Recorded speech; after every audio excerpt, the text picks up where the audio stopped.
we'll be celebrating with them with a red, white, and blue hat on, jumping up and down. And while you're jumping along with them, they're looking at you and say, you're the reason why we're having such a good time. And you don't see anything. And then you'll go home and you'll face lynchings. You'll face racial profiling. The Negro sitting up there with some daggone top hat on and stripes and all that mess on his head, dancing and jumping up and down. What the hell is he celebrating? 1776 was still in chains. We're going to give them the Huxtable effect, and we're going to watch and see if they respond to that. That means there's still some intelligence in them. So we have to let that go for a little while. Their scores increase, they enrolled in college, all that kind of stuff. He said, if we leave this thing too much, it's going to get out of hand. So we need to give them some Lil Wayne. Give them some nigga music, shoot them up, wop, what up, double Dutch, give them that.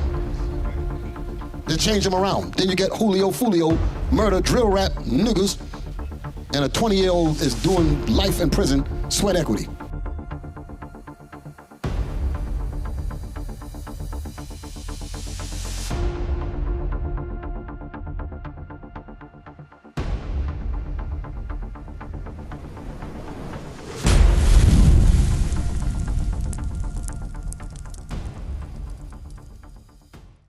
Well, today is definitely a demonic day out here. It is a reminder to our enemies that this is celebratory for them. To us, it's detrimental and derogatory. It represents our complete abuse. It represents our complete exploitation and us being dominated to the point where we have no semblance of sanity at all. I'm just going to open up, hit the button, put my video. I just add this. This just came at the last minute. I said I have to start it off like this. Hit the button. Come on. You don't know how black humor started. It started in slave ships, you know. Cat was always where we were rowing. You know, the dude said, what you laughing about, man? So yesterday I was a king. They're having a bicentennial, 200 years. Gonna have a bicentennial nigga. They will, they have some nigga 200 years old in blackface with stars and stripes on his forehead. Eyes, lips just shining. And he'll have that lovely white folks expression on his face. But he's happy. He's happy because they've been here 200 years. Said, I'm just so thrilled to be here. Over here in America, I'm so glad y'all took me out to die, homie. I used to live to be 150. Now I die of high blood pressure by the time I'm 52. That thrills me to death. I'm just so pleased America's gonna last. They brought me over here in a boat. There was 400 of us come over here. 360 of us died on the way over here. I love that. That just thrilled me so. I don't know, you white folks are just so good to us. Got over here, another 20 of us died from disease. But you didn't have no doctors to take care of us. I'm so sorry you didn't. Upset you all some too, didn't it? Then they split us all up. Yes, sir. Took my mom over that way, took my wife that way, took my kids over yonder. I'm just so happy. I don't know what to do. I don't know what to do if I don't get 200 more years of this. Lord of mercy. Yes, sir. I don't know where my old mama is now. She up yonder in that big white folks in the sky. Y'all probably done forgot about it. But I ain't gonna never forget it. Boom. Many of y'all might not know about where this comes from, because I know we have like a this ageism thing when it comes to generational understanding of just what our fathers and our regular fathers, even grandfathers went through, and this young generation have probably no clue of what just went out. That was Richard Pryor. Richard Pryor, as y'all know, was a stand-up because he passed away. He passed away, but he did a stand-up and he was very conscientious. He wasn't just your regular laughing type of Negro type of person. There was always content, seriousness about what he was bringing. He would bring real problems that would go on in our communities, realities of what goes on in black families and so forth, and he put it out there on the stage. And because of the racism of this country, America dealt with black people basically like you hiding insects or you hiding rodents, and they don't want what they've done to us to be on the mainstream. That's the reason why there's such a climate to be against spokespersons that will bring the plight of what happens to us in the ghetto on a world stage, because America is trying to put out a facade that they're really about justice and judgment and righteous judgment and all that. But then if the people come in and go past the veneer of what they're trying to do and actually go to the ghettos, and they'll find some terrible things, and they'll be like, well, how in the world are you going to come over in our land and tell us about democracy and tell us about the way we should be, old lady land of liberty and all that? And look how you're dealing with the people who built this damn country. Look how you deal with them. So America don't want that. America don't want that kind of reality to hit the world stage. So they rather hide us. It's like you hide the bad things when people come over. You sweep the dirt in the closet, or you sweep it up underneath your rugs and all that. You hide it. You understand? Give me that in the Bible, the four corners. You should be hidden into corners. Deuteronomy. I'm just throwing this out here, just real quick. This is what's happening, and there's a rot that's going on with us that has to be told. The Most High got it in the Bible for a reason. Okay. You got it? Who's reading? Myself and Officer Lion. Okay, bring it out. Deuteronomy chapter 32 and verse 26. I said, I would scatter them into corners. I would make the remembrance of them to cease from among men. So nobody would really, that scripture is perfect for what I just said. I will cause the remembrance of what happened to us to cease from before men. And we just think it's just written in prophecy. No, there's a way on how this is done. Your story does not get told in schools. Your stories don't get told on television. Your stories, they don't really want you to have any newspapers or anything to tell the world about what you're experiencing. Even to the point that when we try to bring up what's really going on with us, they have turned the term black fatigue into something else. Turned it around, like, stop that crying, stop that hollering, you're always begging. Why are you always complaining to such and such? And a total dismissal of your pain and anguish. So they rather hide us, abuse the hell out of us, and then hide us, and then give us just enough dope to rejoice, to say that we're okay. The celebrating of the quote-unquote 4th of July or the 4th of July, I say it that way, is basically a covering for a sick mind. You leave there, I wrote down on in my notes, I just wonder, how many more Sandra Blands are we gonna have perhaps today with all this celebration? How many Rasheem Carters are we gonna have today? How many shootings are we gonna get? How many dead brothers gonna end up just getting shot, even by ourselves? It ain't got to be all Esau, because the mindset that we have against each other came from them. We're basically white men with black bodies, meaning the minds of us are white. So we'll see each other and kill each other, and then it'll be a black face, but the person inside the body is just like their oppressor. And we'll do that to each other. I'm just going to check the Lord willing, because we all got to make it through this stupid, crazy weekend. But when the smoke clears from the stupid fireworks, we got to check the news report and see how many of our people died in this foolishness. Hands blown off and all that kind of stuff. Mess with that thing.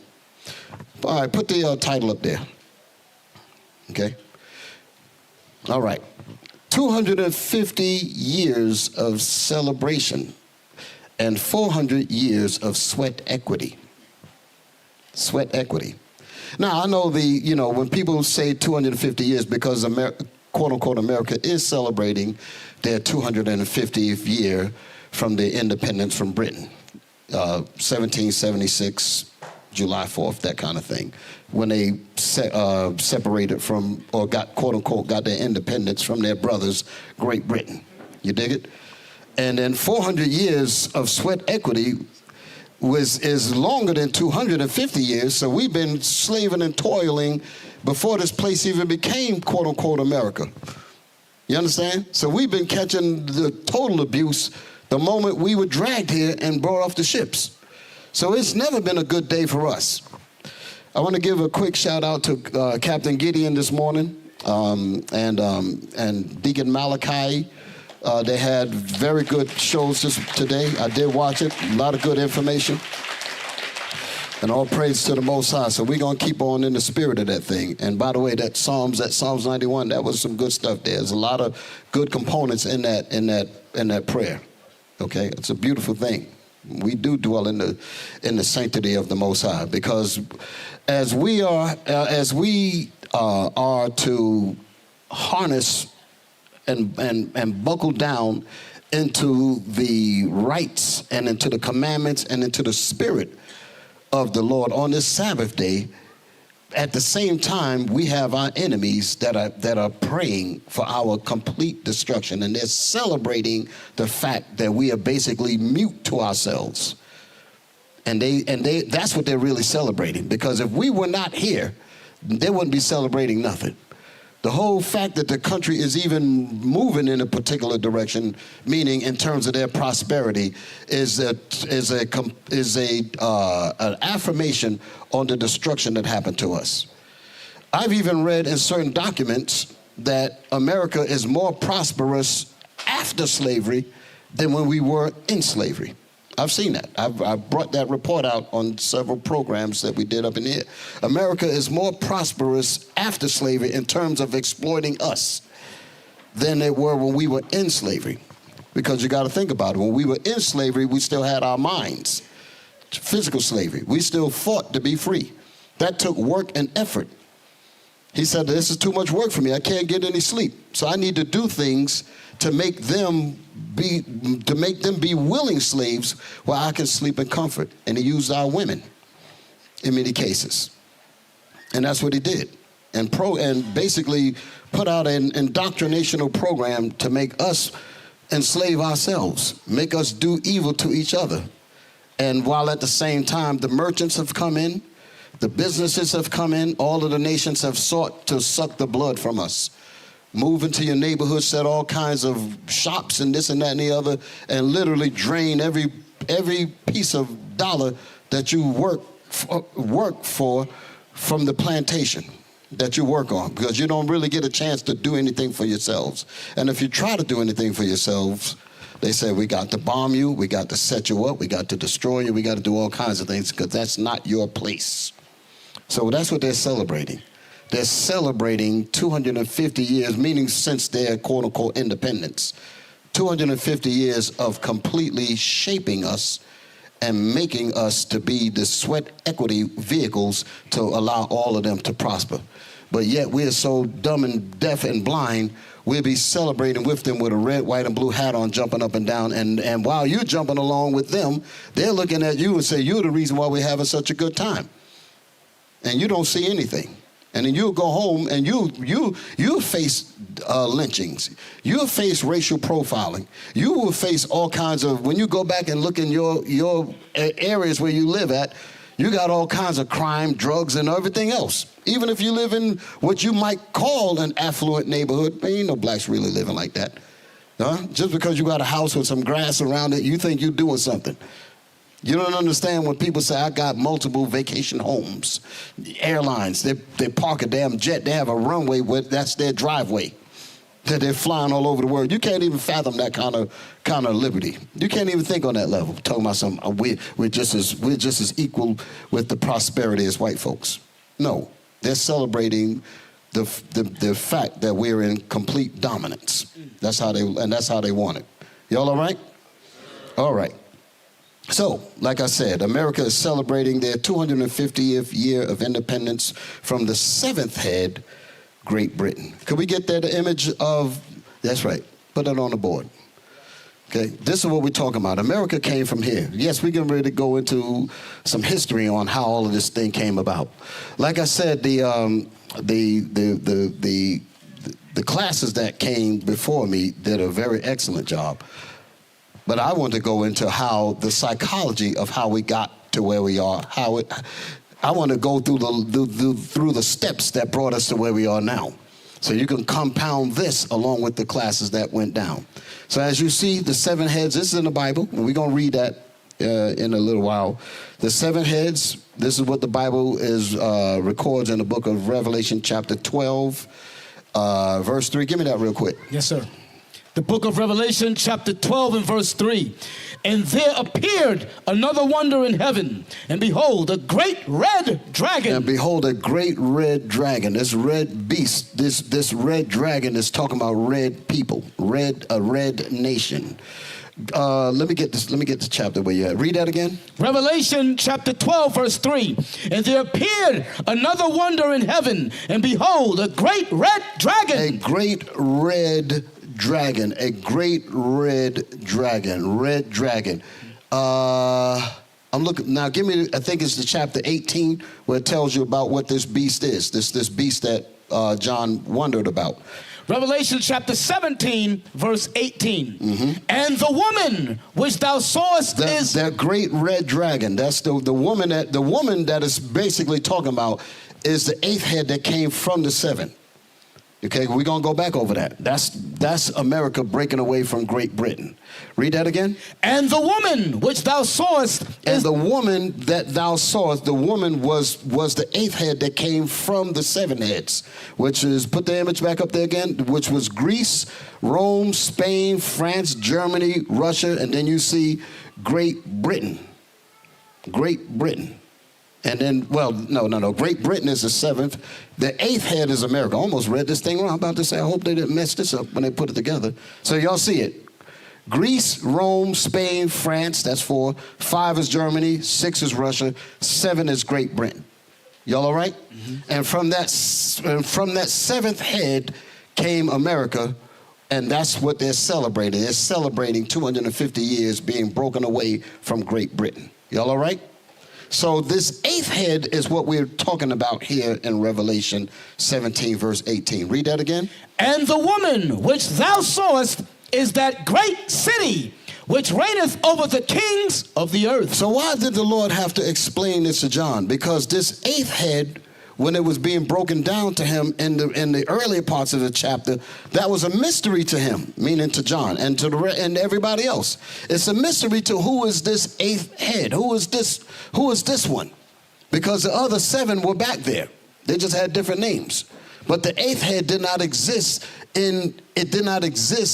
in actuality. It existed in spirit, meaning that it was spiritually in existence, but it did not have a physical footprint on the earth. Y'all understand what I'm saying? Let's get that. Read that and then jump up to the earlier parts of this chapter. Yes, sir.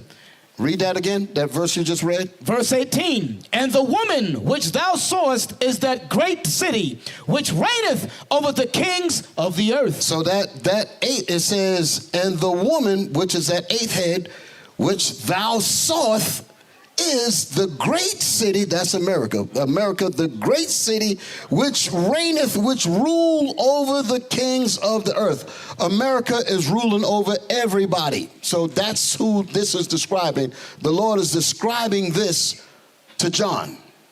That's what's happening here. Christ is revealing this to him. Now go up in the chapter. Revelation chapter 17, you want verse 10? Verse 5. Verse 5, yes, sir. We're going to break it down. Revelation 17, verse 5. And upon her forehead was a name written. Start with the 3rd verse. Verse 3.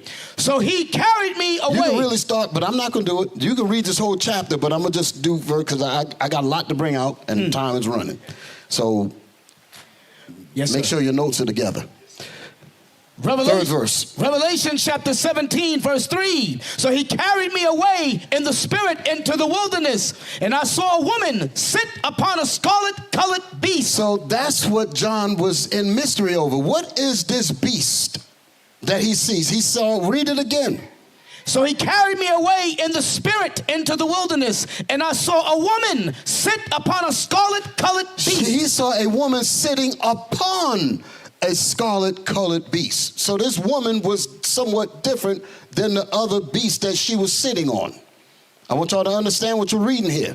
This chapter is going into America. That's what this chapter is talking about. Ain't no Christian ever going to tell you nothing about this at all. Read it again. So he carried me away in the spirit into the wilderness, and I saw a woman sit upon a scarlet-colored beast. Sit upon a red beast. Now, put the image back up there again. So y'all got this, but I want the one that we had before, right, this here. And I'm glad the graphics are done right. When I said done right, they got the 7 heads and all that, what you see on the side there. But you notice that it's got the 7 heads in somewhat of a different color. And then there was some thinking putting into this. I like when the brothers put their mind together when they do stuff. And the sisters, there'll be sisters that be getting down with this too. But you notice the 8th head is somewhat of a different color than the 7 that's there. Y'all feel me? Because it's letting you know that this 8th head rode upon the 7 heads. Read that again. Read that third verse. So he carried me away in the spirit into the wilderness, and I saw a woman sit upon a scarlet-colored beast. Sit upon a scarlet-colored beast. Go ahead. Full of names of blasphemy. Full of lies. This particular beast was full of lies. America is full of lies and blasphemy. They call themselves Christians and they call themselves Jews, and they're neither one. They lied on us. We're the real Jews that they drug over here and subjugated us into all kinds of evil. They came over here and murdered the Native Americans, the brothers and sisters that was here in this country. They wiped them out, damn near wiped out Gad and Reuben, wiped them out. And then they're going to talk about justice and all this BS. Read. Full of names of blasphemy, having 7 heads. And this particular head here, America, had what? Having 7 heads and 10 horns. The 10 horns, look at it. Go back to the picture. The 10 horns, these are the horns. Horns means power. Horns means power. So America extracts its power from these 10. These are made to fortify. This is NATO, basically. These things are set up to fortify the endeavors of the main beast, America. Y'all all right? The G20 and all that stuff. This is what, even though they try to add different names and cut them up and divide it and all that, no, you fit the prophecies of this Bible. You're the red nation. That's the reason why the Most High said red. Why would he even call it red if it wasn't talking about you? Most High got your card. Read. Verse 4, and the woman was arrayed in purple and scarlet color and decked with gold. So she was arrayed in purple and what? It says she was arrayed in purple and scarlet color. She had rubies, diamonds, riches. That's what it's talking about. It's because she was decked out. Why? Because she stole the riches of the other nations. That's why it's talking that way.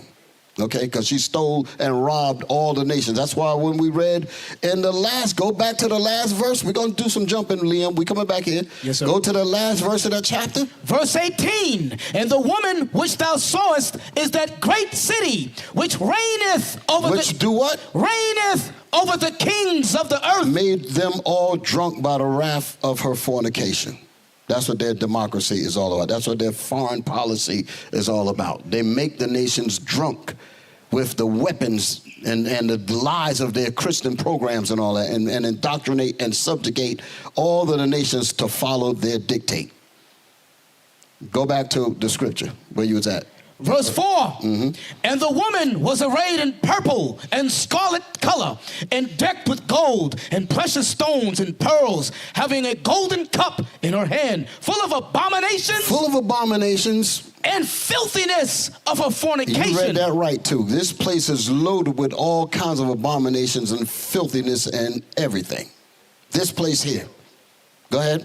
Verse 5, and upon her forehead was a name written, Mystery, Babylon the Great, the mother of harlots and abominations. Mystery. Mystery means who is it? It had to be said that way because, especially at that time, because nobody knew about this eighth head which came up now. That's what we're talking about. But it was in the spiritual prophecy of coming. That's the reason why John was able to write it. Christ showed it to him. Now when you go to Thessalonians, give me that Thessalonians, what is it, 3 and 3? What's the word? 2 Thessalonians 2. 2 Thessalonians 2. Give me the verse. You know what I want. The mystery of iniquity. 2 Thessalonians chapter 2, verse 7. For the mystery of iniquity. For the mystery of sin. Who is the devil? That's what it's saying. Who is the evil one? That's what the mystery of iniquity. Iniquity means sin. So who is that man of sin? That's what it's saying. And it's a mystery, meaning we don't know. Meaning nobody's directly pointing at it. Give me Isaiah 14. Give me Isaiah 14. The verse that I want is 12. Start with 12. Yes, sir. Isaiah 14 and 12. Isaiah chapter 14, verse 12. How art thou fallen from heaven, O Lucifer? You're the devil. How art thou fallen from your... This chapter here in Isaiah is future prophecy of the destruction of this very kingdom that we're in. Are y'all all right? The very destruction of it. That's what we're reading. This is the past tense. Okay, read it again. How art thou fallen from heaven? How art thou fallen from heaven, from your rulership? Go ahead. O Lucifer. Oh, Lucifer, you told everybody else that you was the bright star of wisdom. That's why I was using the word Lucifer, meaning light bearer. That's what that so-called Lady of Liberty, Statue of Liberty, that's what these people, these witches are the ones that make all these symbols up. These statues and all that, they know what they're doing. Here go the poor blind Negro, he don't know what the hell's going on. But they know what they're doing when they set these things up. Read that again. How art thou fallen from heaven, O Lucifer? Oh, Lucifer. Oh, Lucifer, the devil. Go ahead. Son of the morning. Son of the morning. They're saying that they are the bright star of wisdom. They are the bright star of education. They're the bright star of justice. That's what they try to say. We are the ones with the democracy. Come, you want to talk about justice and judgment? Come to us. That's a complete lie. But that's the facade that they put on it while hiding the evil that they've done to us. Read. How art thou cut down to the ground? The Most High is telling you, he said, how art thou cut down to the ground? This is the past tense, breaking it down of showing you that they're going to be destroyed. Go ahead, read. Which didst weaken the nations. What did this beast do? Which didst weaken the nations. Which did weaken the nations with bombs and Christianity and democracy and lies. That's what they did. That's how they got all of the nations to serve them. That's how they were able to rule over them, that beast that reigneth over the earth, because they weakened the nations where they don't have the strength to fight against this beast. Read on. For thou hast said, Go ahead. For thou hast said in thine heart, I will ascend into heaven. Airplanes and space travel. That's this beast doing that. Go ahead. I will exalt my throne above the stars of God. He says, the Most High said that we're supposed to dwell on this earth. He said, no, I'm going to go beyond your boundaries, Lord, and I'm going to put stuff out there in the heavens. I'm going to put stuff out there in outer space because I go where boldly no man has gone before. I get to do that because I'm God. That's how he thinks. The Most High got him thinking that way. Read. I will sit also upon the mount of the congregation. What is the congregation? The Lord's people. I will also sit upon the mount of God's congregation in captivity. Read that again. I will sit also upon the mount of the congregation. I will also sit upon the mount of the congregation of God. I'm going to bewilder them. I'm going to bewitch them. I'm going to trick them. I'm going to lie to them. I'm going to give them Christianity. I'm going to give them these evil holidays. I'm going to completely psych them out and make them think that the Bible is not talking about them. They're sitting on your thinking and your mentality. Read that again. I will sit also. I will sit, in addition to going out there into the heavens, I will also sit upon the mount of God's congregation. Read. In the sides of the north. In the sides of the north. In the sides of the north. Meaning it's talking about this hemisphere where we're at. Now hold that, I'm about to do something. Because if we're going to keep Liam, we got to finish reading some more in this. Yes, sir. But go to Jeremiah 16 and verse 14. Jeremiah 16, verse 14. I want to pull out that word north for a second. In the sides of the north is where he's sitting on us. Let's see what else is happening. Let's see what else can we bring up about the north. Jeremiah chapter 16, verse 14. Therefore, behold, the days come, saith the Lord, that it shall no more be said, the Lord liveth, that brought up the children of Israel out of the land of Egypt. It shall no more be said. Your voice dropped down a little bit. Come on. Read it again. Therefore, behold, the days come, saith the Lord. Therefore, the days come, saith the Lord, that it shall no more be said, the Lord liveth, that brought up the children of Israel out of the land of Egypt. It shall no more be said that the Lord liveth, that brought up the children of Israel out of the land of Egypt, because that's still in the news now. But the problem is the way they sat on us and they sat on our mentality. The world do not know that the Bible is talking about us. That's how well they hit us. And they manufactured the people called Jews and said that these are the people that the Bible is talking about. A total lie. You're the Jews. You're the Israelites. So what did they say? Read that again. Therefore, behold, the days come, saith the Lord, that it shall no more be said, the Lord liveth, that brought up the children of Israel out of the land of Egypt. Out of the land of Egypt. That ain't going to be said no more, because that is still on the people's minds now. Because the great deliverance of what he's going to do now is going to cause that to no more be said. That's the reason why I'm saying it that way. So something beyond galactic got to happen to make us stop talking about how the Lord delivered us from Egypt, from ancient Egypt. The Red Sea, all the destruction, the 10 plagues and all that. Something's got to be so spectacular and so magnificent and so marvelous that it'll make you stop talking about that. That's going to be when he delivers us from here. Let's see what the Bible calls it.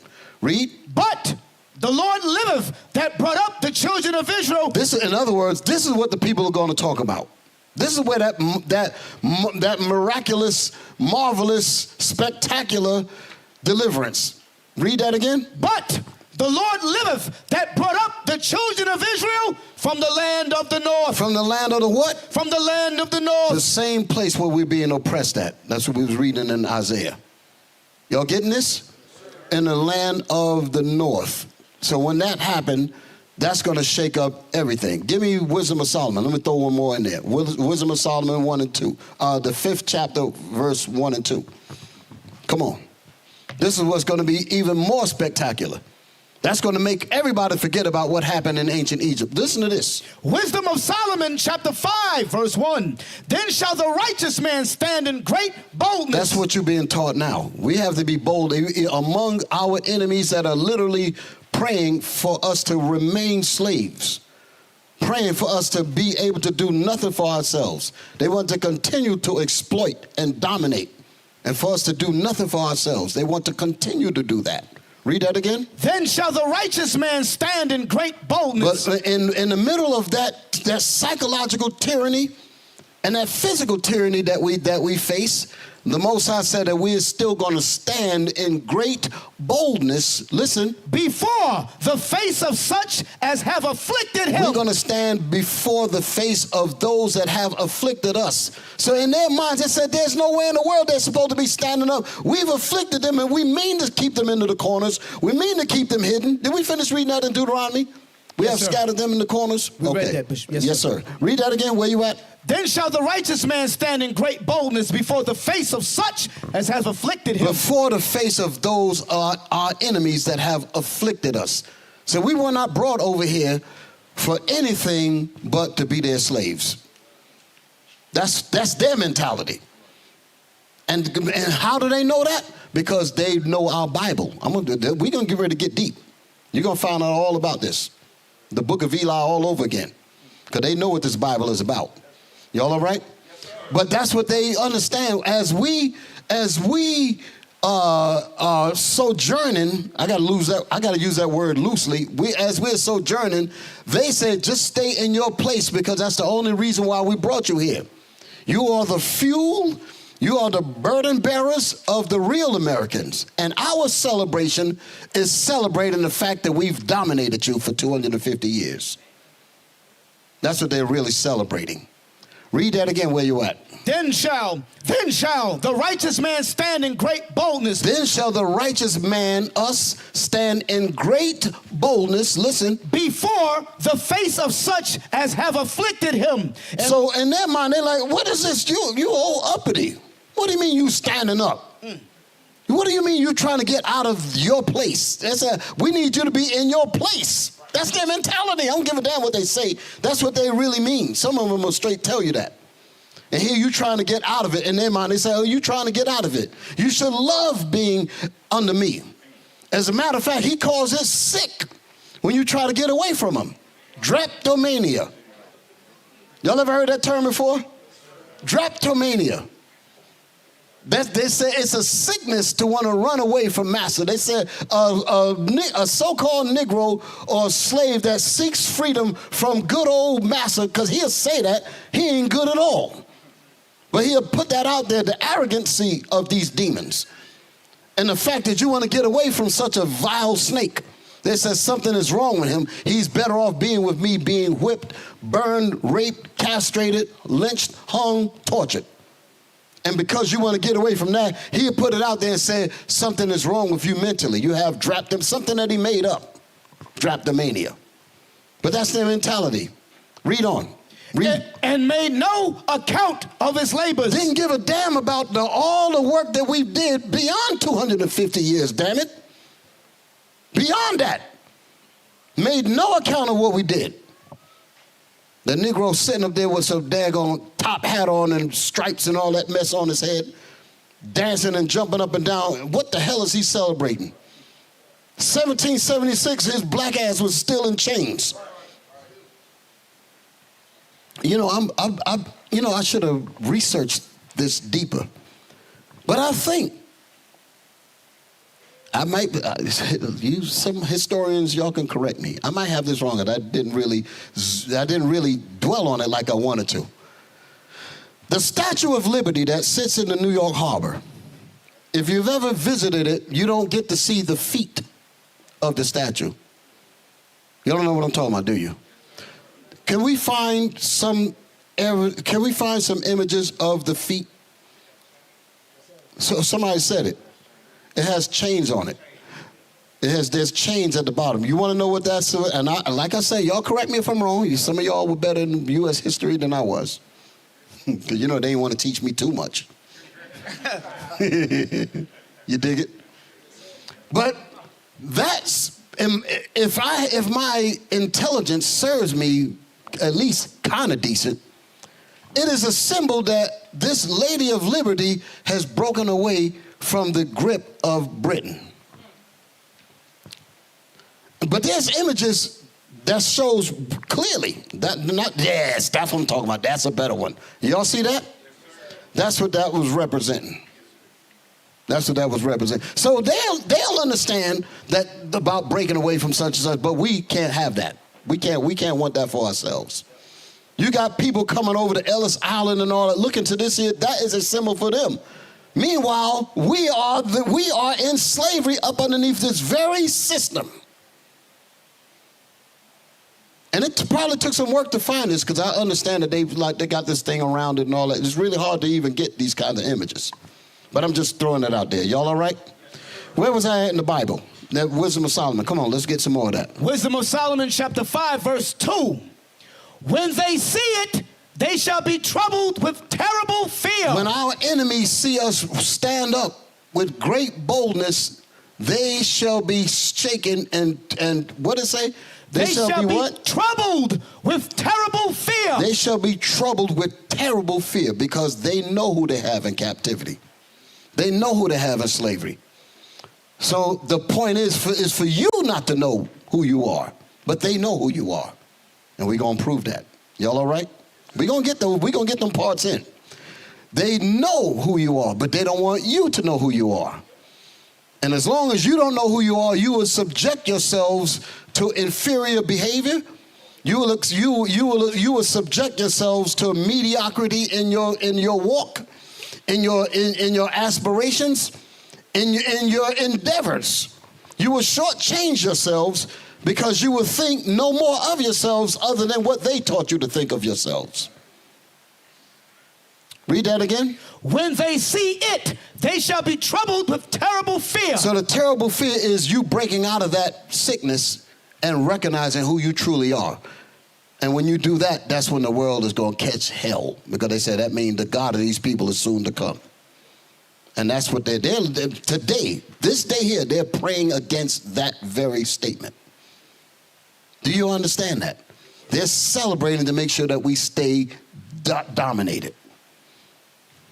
To make sure that we stay dominated. Read it again. When they see it, they shall be troubled with terrible fear. They shall be troubled with terrible fear. Come on. And shall be amazed. That's the part that I wanted to get to. And they shall be what? Amazed at the strangeness of his salvation. The strangeness of the Lord's salvation is not only the people who he's going to save, but how he's going to do it.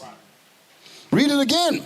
And then take me back to where I was at. When they see it. When they see the salvation of how the Lord is going to save us. They shall be troubled with terrible fear. Because our rise represents how we go into, our rise tells them we expect a deliverer. We expect Christ to come back. We expect the deliverance and saving from the hand of our enemies and all that hate us. Once we start looking for that, that means you can't buy us off. That means you got problems, because we know that our God is coming to kick your ass. Okay, read that again. When they see it, they shall be troubled with terrible fear. When they see it, they shall be troubled with terrible fear. Listen. And shall be amazed at the strangeness of... Amazed means your mind is blown. What the hell? Your mind's, whoa, you all on that level. They shall be amazed at the what? The strangeness of his salvation. At the strangeness of his salvation. The strangeness of God's salvation was written in the Psalms. That's what we read earlier. 10,000 shall fall at thy side, another 1,000 shall fall at thy left hand, but the destruction shall not come near you, because only with your eyes, as you're being delivered in that strange salvation, you will behold and see the destruction of your enemies. That's right. You will see the destruction of your enemies. That's a beautiful thing, man. You see the destruction of your enemies. That's the strangeness of his salvation. Read. So far beyond all that they looked for. When them chariots do those maneuvers and chase the daggone colonels and them admirals that be flying around trying to figure out what's going on in outer space, the angels chase their ass, terrorizing them. Say, now go back to NASA headquarters and tell them that I came in the ship with you, sat on the seat beside you, then I got outside and became big as the earth. You go tell them that. And then they sitting up there telling myself, I've never seen it. Has no propulsion. We don't even understand how it moves. No propellers, no jet, no nothing. They up there bugged out trying to figure out. The Lord is, yeah, go ahead. Yeah, they sit up there trembling. When they come back to earth, they got to do a deep briefing. They sitting on there. Bugged out. They bugged out seeing seeing what them angels are doing out there. You got to think about the strangeness of the Lord's salvation and the power on how these angels move, man. They move with thought. Can I get that real quick, Liam? I know I got you going on, but just make sure that I don't lose my spot. Yes, sir. I got to bring this in because I got to get back to the seven heads. I got to bring these things up to you. You got it? Ezekiel chapter 1, verse 12. Yeah, let me hear it. And they went everyone straight forward, whither the Spirit was to go. They went. And the chariots, that's what we're reading about. Read that again. And they went everyone straight forward, whither the Spirit was to go. Wherever the Spirit was to go, they went. They went. Stop right there. Damn. Everywhere the Spirit went, the chariots was there. We were in Liberia a little while ago. We're sitting here. I ain't gonna say where we're at because I know the people looking for me. Can you dig it? But we're sitting here. And Liberia is a long way from here. Read that again. And they went everyone straight forward, whither the Spirit was to go. So our spirit can put a thought in our mind to say, you remember when we was in such and we saw such and such in Liberia? You can think about it, and as fast as you thought about it, you can be from here, you could be there. That's the speed that they move. They move at the speed of thought. Instinct. What the hell can you do against the strangeness of that kind of salvation? Wherever the spirits think to go, they're there already. They don't need jet fuel. They don't need no propulsion. They say it flies and leave no sound. The wind is undisturbed, no turbulence or nothing. Damn, that's what's coming to get us. Shit. Yeah. They can't do a damn thing with them angels. Read that. Where you at? Whither the spirit was to go. Wherever the spirit of the angels was to go, they went. They went. And they turned not when they went. And they turned not when they went, meaning they did not have to aim themselves. They just be, and they are. You can't do nothing with that. They're as big as the chariots can get. Let me just tell you the kind of power that we're talking about. As big as the chariots is, right? Get that in Zechariah. Let me just give you an example. I'm going to just do this real quick. Zechariah chapter 5. Read about the flying roll real quick. Another part of Ezekiel talks about a wheel within a wheel.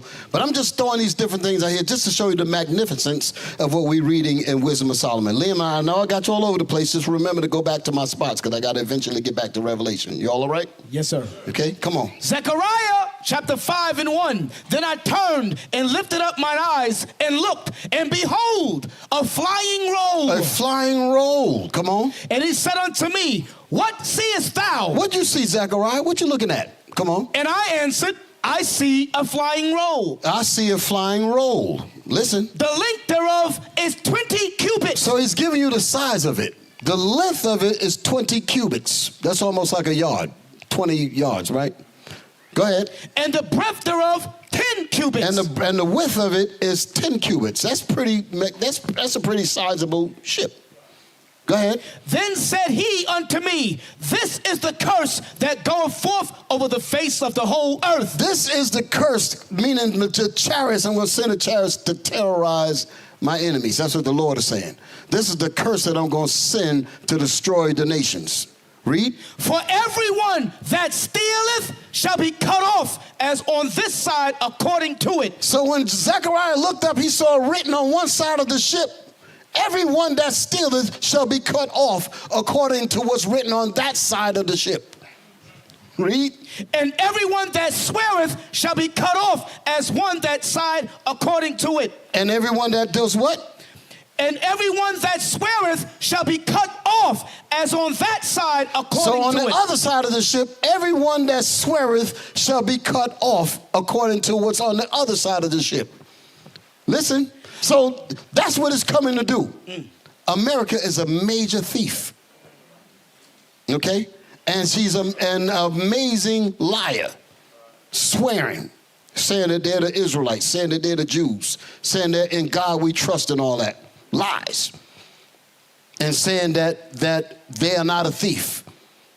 They got on their money, and God we trust, and the damn gone territory where the courts are sitting at is stolen property. I can't understand that kind of logic at all. Talking about some justice and judgment. No, this place got to burn, man.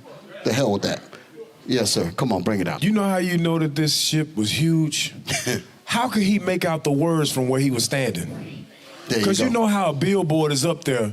You know how, to us, we see the words as if we're looking at something right in front of us. Mm-hmm. But if you actually got up there close to the billboard, you realize that those words are 15 feet high, 20 feet high, just for you to be able to make it out from the ground. So how is he able to look up at it and read what's up there if this thing wasn't humongous? Exactly. It had to be huge. Mm-hmm.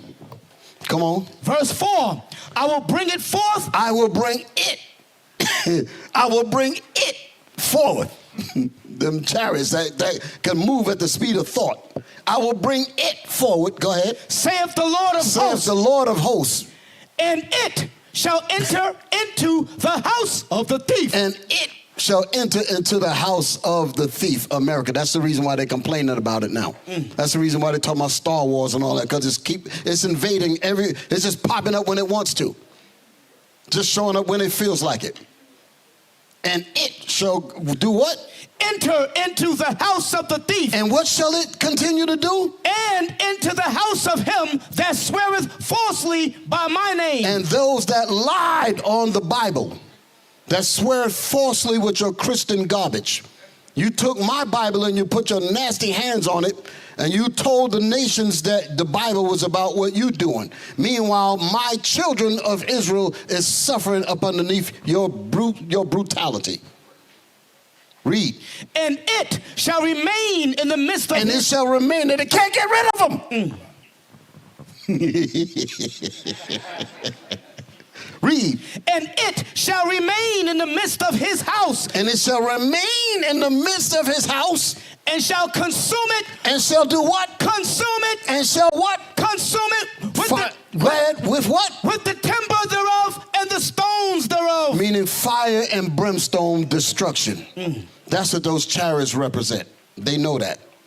Now, go back to Wisdom of Solomon. Let's get that strangeness, and then go back to Thessalonians. Let's backtrack. Yes, sir.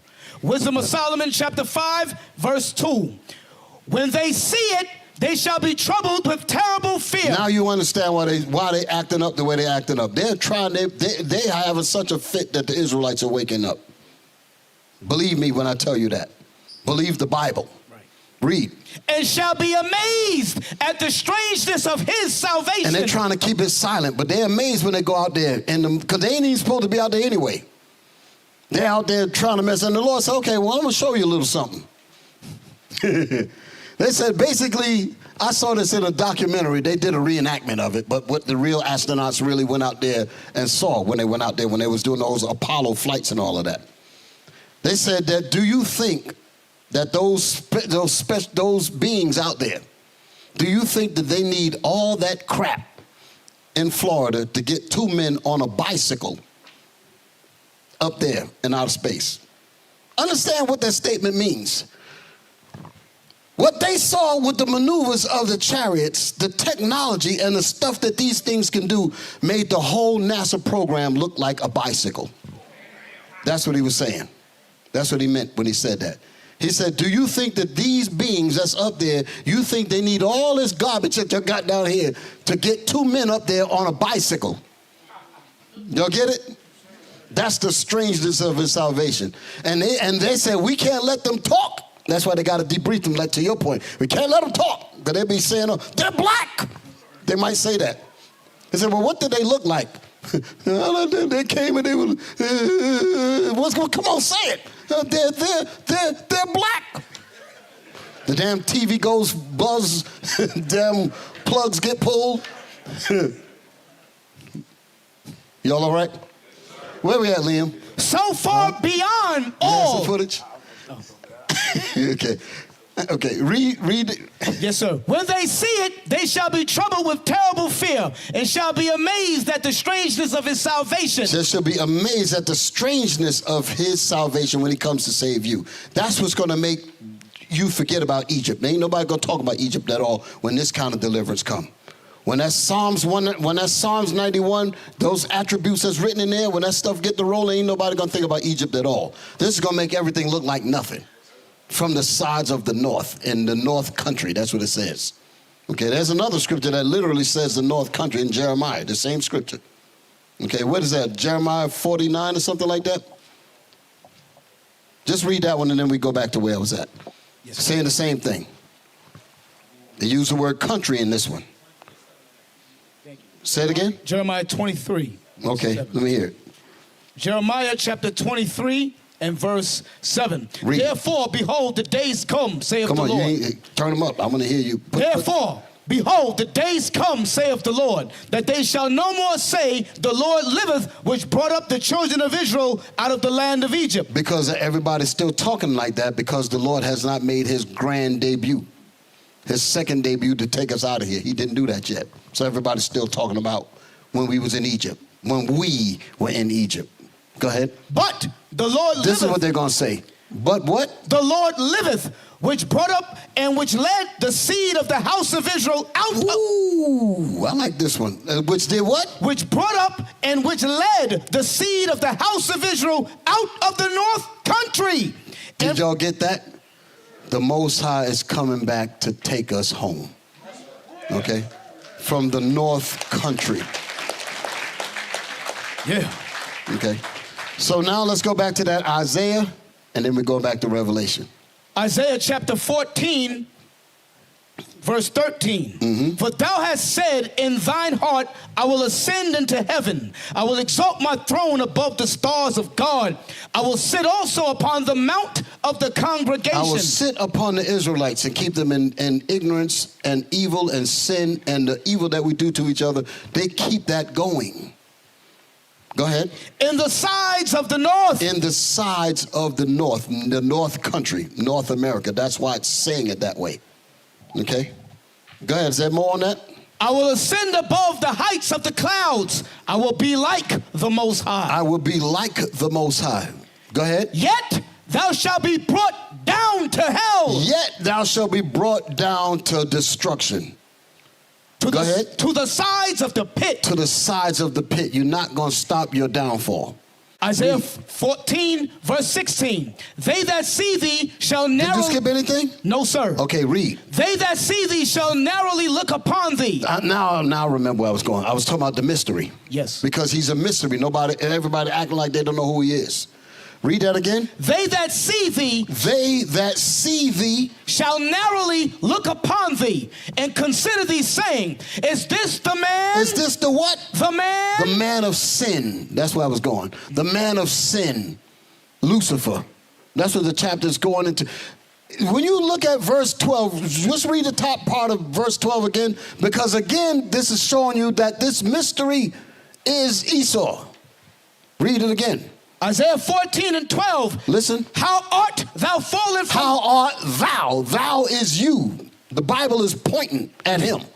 How art thou? Go ahead. Fallen from heaven. How art thou fallen from your rulership? The Bible explains how it's going to be done. Go ahead. Oh, Lucifer. Oh, Lucifer. You're the devil. You're the man of sin. You're the evil one. You're the 666, the dragon and the devil. You're all that. Y'all all right? Now go back to the 17th verse. The verse that you was at. They that see thee shall narrowly look upon thee. They that see you shall narrowly look upon you. Go ahead. And consider thee, saying, is this the man? Is this the man? So that Lucifer is a man. Is this the man? Notice what it said. It says, they that see thee shall narrowly look upon you. You know what it means to narrowly look at somebody? That means you squinting. Understand what this is saying? I'm going to break it down. You ready for this one, Cap?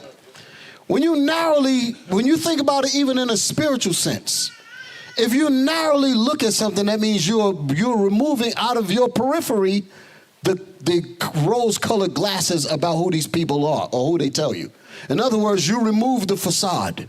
You remove the glitz and glamour. You remove the so-called imagery and all of the stuff that everybody going crazy over. Oh, they're so this, they're so handsome, oh, the white woman and her pretty blonde hair, such as you're going to remove all that garbage out your way and you're going to see exactly who he is. Narrowly, like you're taking a good look, like you're really examining that thing.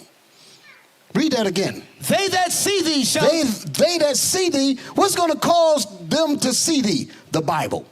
The Bible is going to reveal who these people really are, and people are going to start to recognize, say, wait a minute, you ain't Paul. You're not James. You're not John, Peter, Matthew. You're the devil that the Bible speaks of. That's going to be a problem. Read. They that see thee shall narrowly look upon thee. They that see them, Esau, shall narrowly look upon them. And look upon Esau, go ahead. And consider thee. And they're going to consider. They're going to wait. Consider means wait a minute. We're going to move back. Wait a minute. Hold it. You'd be like, hold it, brothers. Wait. Do you realize what we're dealing with? You'd be one of those kinds of things. That's when you talk about consider, like, let's remove all the BS and let's see what we're really dealing with. To consider thee, saying, what? Is this the man that made the earth to tremble? That made the earth to tremble. Is this the man that made everybody afraid, that shook kingdoms, that reigned over the whole earth, like it said in Revelation, that made all of the nations drink of the wine? That's what that's talking about. It's all saying the same thing. Go ahead. Is this the man that made the earth to tremble, that did shake kingdoms? Well, by dropping bombs on the kingdoms. That's how he shook them. Whenever he would come to your land like Trump did to Maduro, you come into the other man's land and take him out of his land. And everybody basically just stand by. That's the kind of terror that we're talking about. Y'all all right? I'm telling you, the Bible is unfolding and people acting like it ain't saying nothing. Y'all gonna burn for that. The ones that are playing with this Bible. Read. That made the world as a wilderness. That made the world as a wilderness. Destroyed the air, destroyed the water, destroyed the people's minds. Here you got a man being born, penis and the testicles. You got a woman born with a vagina and breast and everything else. And the deal is they're talking about something they're confused. That did what? Read that statement again. That made the world as a wilderness. And polluted the minds. Go ahead. And destroyed the cities thereof. The people's minds are messed up and the cities are messed up. That's what you're dealing with now. So a man does. That's why the Bible says folly is set in great dignity. Folly. A fool is running this planet. That's what that's talking about. Everything is all messed up. When the righteous are in authority, the people rejoice. But when the wicked beareth rule, the people mourn. We're living in hell. We're living in hell. Y'all all right? Just want you to understand that. Yeah, keep that. I'll come to that image in a minute. That's pretty good. All right. Come out of that, go back to Thessalonians, and we're going back to Revelation. Because what am I doing? I'm talking about this eighth head that rode upon the back of the seven. That's what I'm dealing with. Everybody's all right?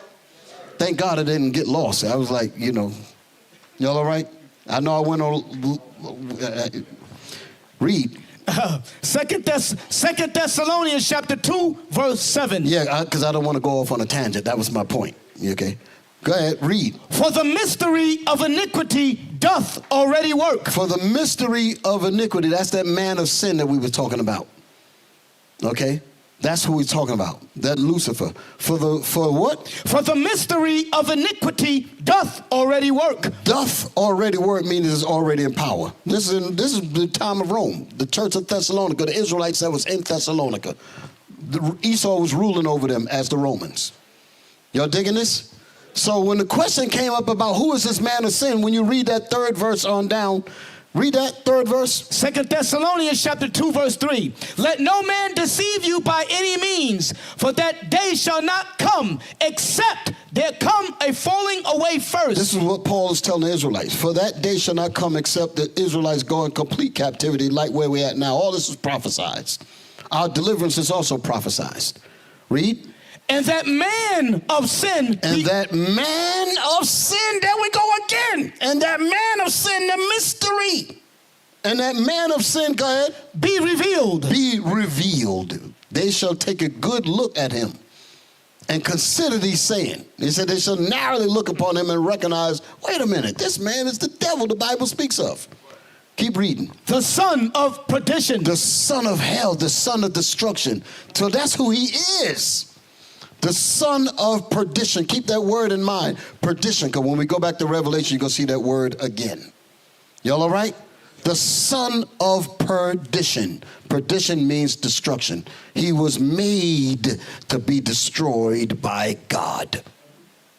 He's the vessel of God's wrath. You cannot get out of it. Okay? Y'all all right? Keep reading.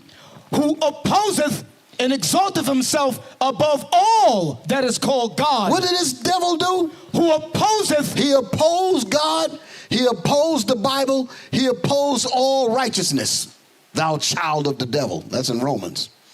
He says, what did it say? It says, thy enemy of all righteousness, thou child of the devil. Acts 13. Okay. He was getting on the sons of what? The sons of Sceva? Was that was the vagabond Jews or something like that? Yeah, Elymas the sorcerer. That's it. That's him. Read. Who opposeth and exalteth himself above all that is called God. Who opposes and exalteth himself above all that is called God. By put that up there. Don't put it up there too long now. Maria. who opposeth and exalted himself above all that is. I'm looking at Issachar. He's mad as hell.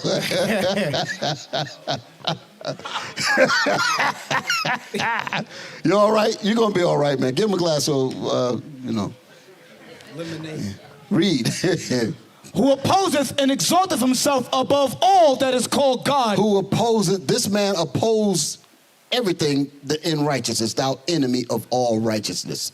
Elimus the sorcerer. Yeah, that's what it was. Read. Or that is worshipped. Or that is worshipped. Wait a minute. All that is what the hell is a Negro doing? Talk about top hat, stars and stripes on his forehead. And your ass was in chains when they started celebrating, when they marked their first year of quote unquote independence. Your ass was a slave. And ain't nobody thought about getting your ass out of slavery.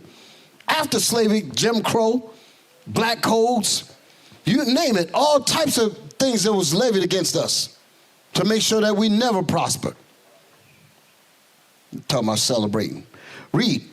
So that he as God. So that he as God, he pretended to be God. Go ahead. Sitteth in the temple of God. He created churches, built these big monuments up here and all of that, and put them stained glass windows and all that. Got this thing hanging over Rio de Janeiro. I think that's where this one is at, right? This big, ugly thing here.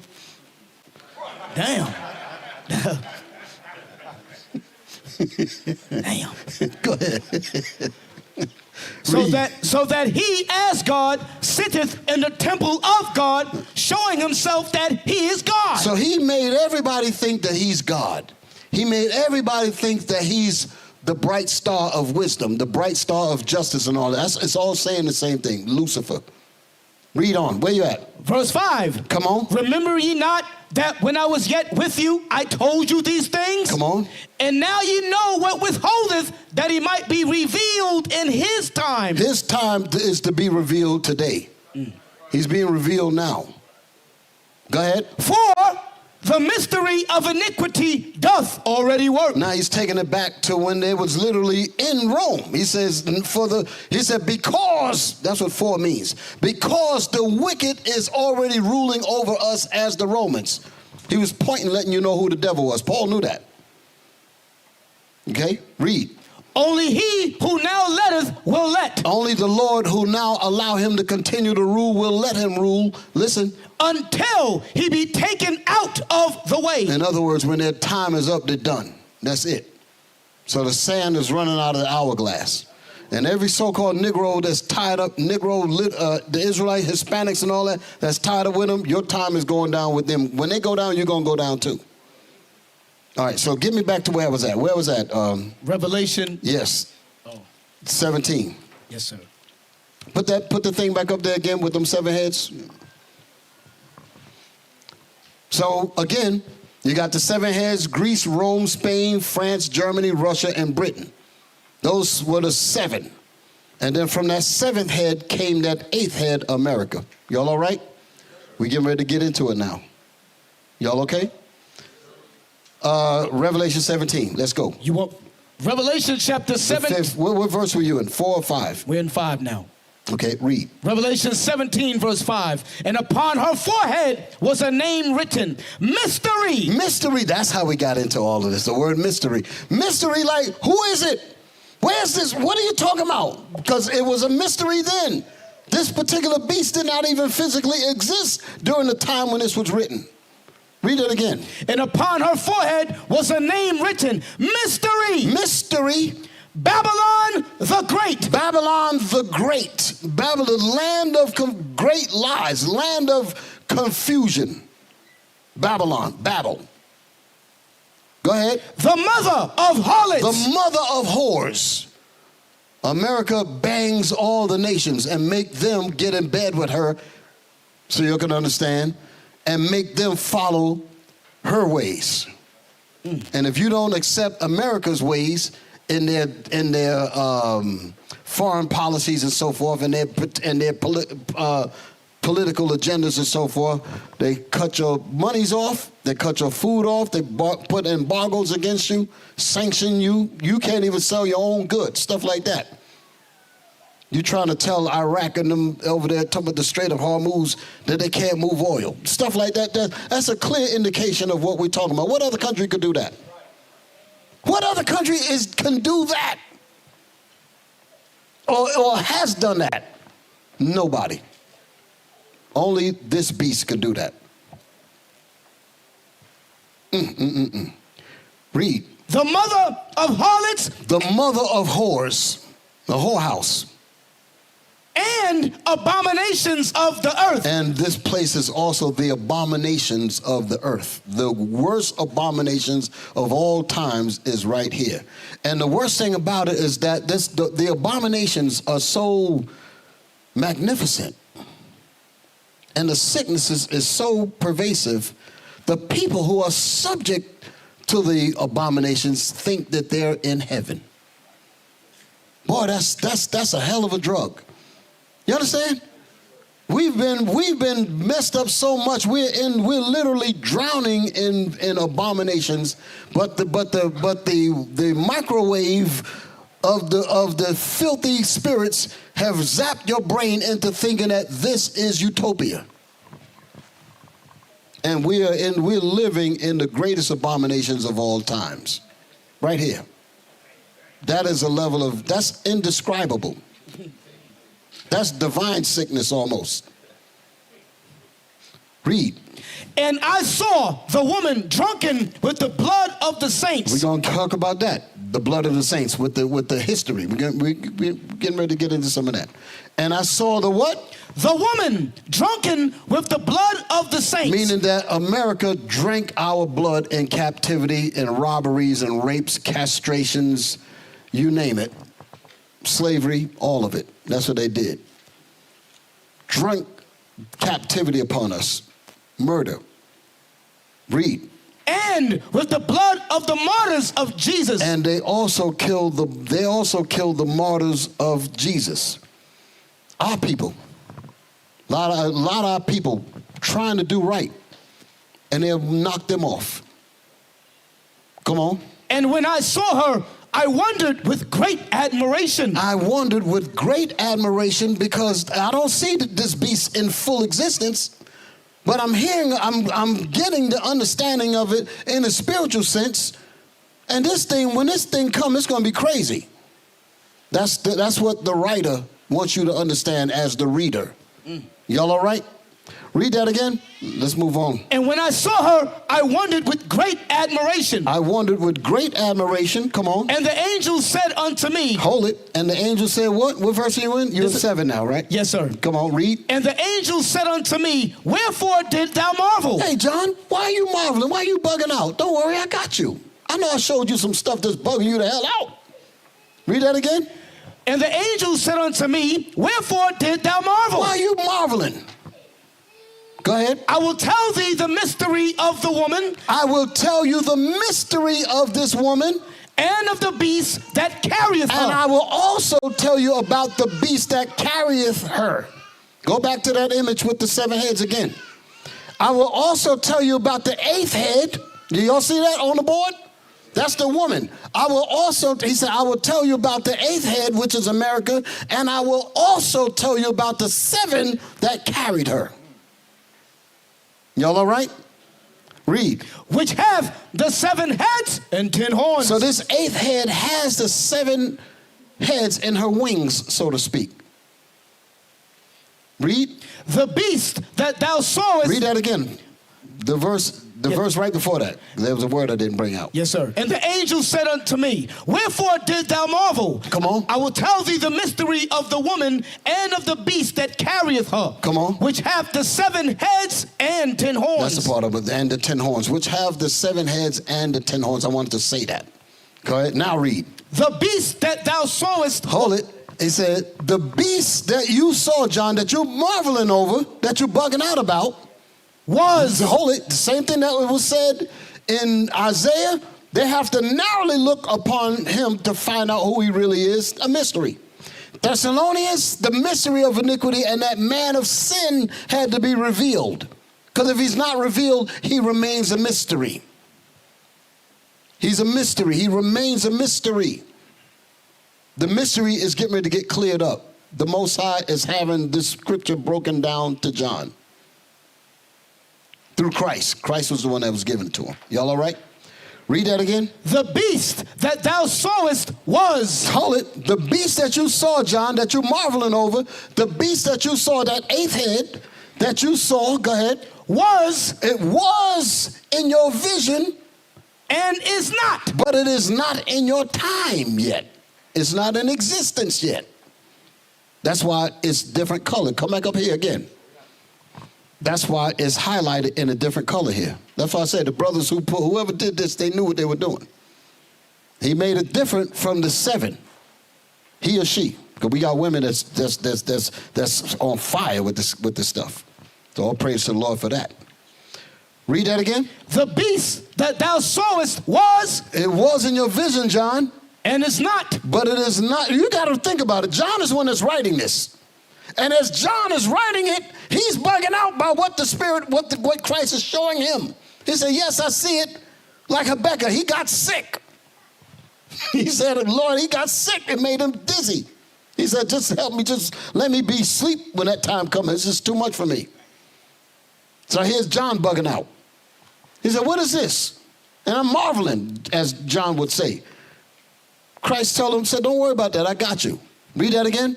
The beast that thou sawest was. The beast that you saw, John, was. Read it again. Hold on, stop. Read it again. I want to stop at the words. I think there's comments behind it. Let me look at it. Okay, read it. Read it like it's written, because it's written that way for a reason. Read it again. What verse are you in? You're in 8. Yes, sir. Revelation 17, verse 8. Come on. The beast that thou sawest was. Stop. The beast that thou sawest was in your vision, John. Go ahead. And is not. But it is not in your time yet. Go ahead. And shall ascend out. And it shall, it's a future prophecy. And it shall do what? Ascend out of the bottomless pit. Out of the bottomless pit is Europe. That's Britain and all that. It shall ascend from them. Shall come from them. Go ahead. And go into perdition. And go into what? Perdition. Didn't we not read that word earlier? The man, the son of perdition, is letting you know that this devil is who we're reading about. And a Negro told me something, let's be short in the forfeit. You don't reckon we're reading about the same thing that our people are jumping up and down, talking about some celebrating. Read. And they that dwell on the earth shall wonder, whose names were not written in the book of life from the foundation of the world, when they behold the beast that was. When the people behold the beast that was in John's vision. And it's not. And it is not in that time yet. And yet is. And yet it is coming. And yet it is coming. Read that again. When they behold the beast. When the people behold, because we're here now. Listen, we're here now today. When we behold the beast that was in John's vision, go ahead. And it's not. But it was not in John's time yet. And yet is. But yet is, it is coming. And here is the mind. And yet means it's going to come later. Like the Lord said, I will yet choose Israel. It's coming. This beast is coming. Read. And here is the mind which hath wisdom. The 7 heads are 7 mountains on which the woman sitteth. On which the woman sitteth. On which the woman sitteth. 7 mountains means 7 governments. Read. And there are 7 kings. And it's naming them. And there's 7 kings. Go ahead. Meaning rulership. That's the reason why they said they had crowns. Go ahead. 5 are fallen. 5 of these kings are fallen. What was the 5? All of them except Rome. So Greece wasn't in power. You had Rome was. So Greece, Rome, Spain was gone in terms of it being a power because it wasn't called Spain. France wasn't in power because the one that was in power was Rome. Y'all understand that? Rome had dominated everybody. That's the point that I'm saying. Y'all getting this? Rome was Spain, France, Germany, and Russia. So you got Greece not in power, Spain not in power, France not in power, Germany not in power, and Russia not in power. There's your 5 right there. Y'all all right? Read. And one is. And one is, that's Rome. That's the one that had John on the island of Patmos. So that one was in power.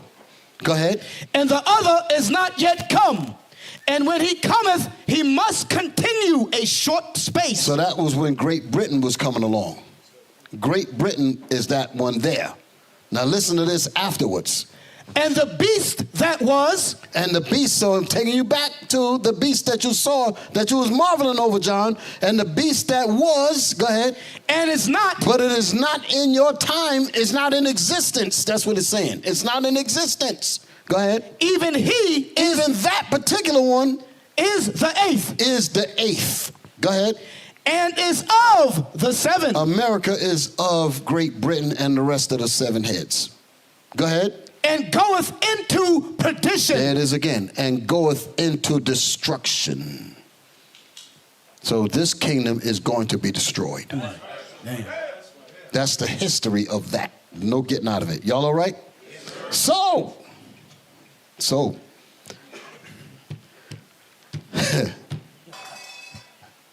as we look at this here, we see that this eighth head, because that's what we're talking about, the 250 years of them celebrating the continuance of their existence. Go back to the thumbnail. I'm going to have to explain the other part too. I'm going to get that in there. 250 years of celebration. That's them celebrating their existence as quote unquote America. 1776, the spirit of St. Louis, all that kind of stuff, right? You remember that? Okay. So 250 years of their celebration, and then 400 years of sweat equity. Sweat equity is us working to maintain this. Basically blindfolded, like slaves on the bottom of a ship that's rowing to make sure that the ship keeps moving. That's us. We're the workhorse. And they want to keep us in corners and don't want nobody to know that. Y'all all right? So, give me my video now. Let me see it on the board. That's what I want right there. Don't hit the button yet. Now we're getting ready to get into, like I said earlier, what's driving this whole thing?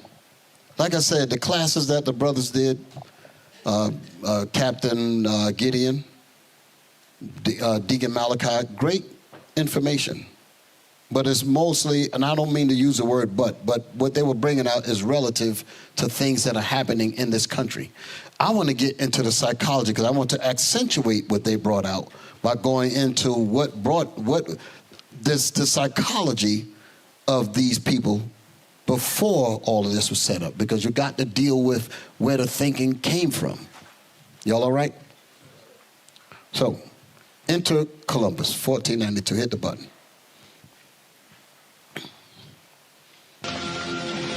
Why did you wish to sail west? To open a new route to Asia. Asia is the richest kingdom, the land of spices and gold. At the moment, there are only two ways of reaching it. By sea, sailing around the African continent. The journey takes a year. Or by land. But the Turks have closed this route to all Christians. There is a third way. By sailing west across the ocean sea. Pause it. I want to make a statement. I want y'all to know something. Because Christopher Columbus, the demon he was, he had law books. He had records. You understand? He had all kinds of information about where the tribes were, because that's what he really wanted. He was looking for the 12 tribes of Israel. And I'm going to show you that. I'm going to show you how his ancestors of the Greeks, their objective was to learn everybody's history. So don't tell me that Columbus was just out there floating into space. He knew exactly where he was going. And that's what his argument was about against these friars and these different people back in his day. He said, listen, I know that there's land out there because I read the Bible. Y'all understand what I'm saying? Okay. Hit the button. The distance is unknown. So that's the argument. The distance is unknown. What do you mean you talking about going out there? The distance is unknown. Go ahead. To be infinite.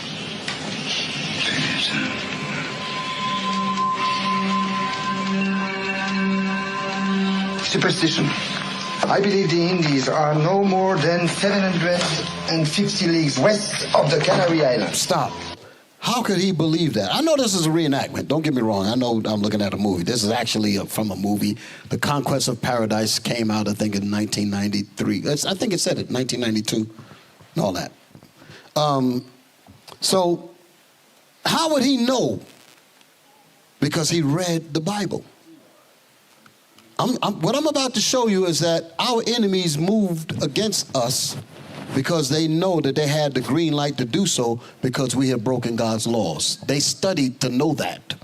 As long as they keep us in sin and they keep us in evil, they will always have a foot on us. Have us tied up in these dumb holidays, that's a way that they stay in power over us, over all of us. Keep us in sin, keep us in debauchery, keep us in covetousness, keep us in lies and stealing and all that, fornication, keep us in all that evil. That's what it's designed for. Because as long as we are participating in evil, the Lord will not be with us and our enemies have free reign to move against us. They even said it in their prayers. They accuse us to the Father day and night. That's in Revelation. Can we get that real quick? That's what they're doing today. Revelation 12 and 10. Revelation chapter 12, verse 10. I think that's the scripture, right? Read that. And I heard a loud voice saying in heaven, now is come salvation and strength and the kingdom of our God and the power of his Christ. I'm going to leave that alone for now. I want to get to the next part. I'm coming back to that scripture. But here's the part that I wanted. Go ahead. For the accuser of our brethren. Who's the accuser? Esau. Esau is accusing our brothers, meaning our people. He's accusing us, listen, is cast down. Read it again. For the accuser. For the accuser of our brethren is cast down. Come on. Which accused them before our God. They accuse us before our God. Listen. Day and night. They're praying day and night saying, listen, the Israelites are in sin. We got them sleeping adultery. We got them in dope. We got them getting drunk. We got them celebrating Christmas and 4th of July's and all that. We got them doing that. And look, these are your people, but they ain't no damn good, Lord. That's them accusing us. Read that again. Read that statement again. For the accuser of our brethren is cast down, which accused them before our God. They accuse us before our Father. That's like somebody coming to your parents. You're the children of your parents and somebody saying, your daughter ain't worth nothing. Your son ain't worth nothing. Look at what your sons are doing. Look at what your daughters are doing. And you still trying to give them this, give them that. You still trying to give them blessings? You still want to hold your hand out and help them in this? Look at what they're doing. Meanwhile, you're setting them up to do that. The accuser of our brethren. That's what they did. Y'all all right? All right, where was I at? Yes, so the point is, because I'm going back to the film, the point is Columbus knew that. The Israelites have broken God's laws. They read the history more than we do. They read that. They read these things here. That's how they know that we're in sin. Like the Holophonies in the book of Judith. They knew that. Okay, so that's what Columbus understood. Columbus used the Bible to locate the tribes. He read that in order to exploit and dominate us into being slaves. Do y'all get what I'm reading? Do y'all get what I'm bringing out? He knew that we were not favored by God. And all I have to do is keep them in sin and I will be prosperous over them, just like Holophonies said. So as long as we're in evil, it invites the nations to move against us because they said that God that hates iniquity is not going to be for them. They knew that. That's what Columbus knew. Play the rest of that. So he wasn't just out there in the wind like he didn't know where he was going. He knew exactly what he was looking for. He got lost. Yes, that's in the history books and all that. He ended up in India and thought he was somewhere else and all that stuff. You know, all that. They got that kind of stuff out here. But he knew where he was going. He knew what he was looking for. And I'm going to show you that they've been reading the Bible. Hit the button. Superstition. I believe the Indies are no more than 750 leagues west of the Canary Islands. How can you be so certain? How could you be so certain? Stop. How could you be so certain of this distance? I just got through telling you that the distance is unknown. Nobody has ever done this. How could you be so certain? He's getting ready to give the answers. Come on. The calculations of Toscanelli, Marin de Tir, Esdras. Stop. So he was naming different people that attempted to measure the distance. But then he said Esdras, the Bible. Read that again. I mean, he said what? Back that statement up again. Let it play for me on out. Certain? The calculations of Toscanelli, Marin de Tir, Esdras. Esdras is a Jew. So what's worse? 2 minutes, and already you're a dead man. For telling the truth? Yes. We are burying people for less. Okay, so y'all got that? That's in the movie. They'll put things out here in the movies because they know our people are asleep. Like I say often, they don't make movies for our entertainment. These people don't give a SH about your entertainment. They're trying to measure your intelligence to see if you're going to wake the hell up. That's why they put movies out here. Book of Eli, Natural Born Killers, all these different movies. It's to test to see if you're up on, how smart are you? Do you know what we're doing? Because if too many of you know, then I'm going to have to adjust the Christianity dope. I'm going to have to adjust the educational dope. I have to adjust the television dope. I got to change the music. I got to do things to put you back to sleep because you're getting radical. You're moving outside of the parameters by which I said you should live. Once you think outside the box, I call you a radical. I call you an extremist. I call you an upstart. You're moving outside, huh? Hate group, all of those things. All of that is designed to psychologically trap you into following the code, to put you back in your place. To put you back in your place. Jump down, I'm going to get some, because I talked about how they used things to manipulate us. Like I said, to keep us in our place. Bishop sent me a video. Not long. This is way down in my lesson, but I'm going to have to bring it in now since the subject is here.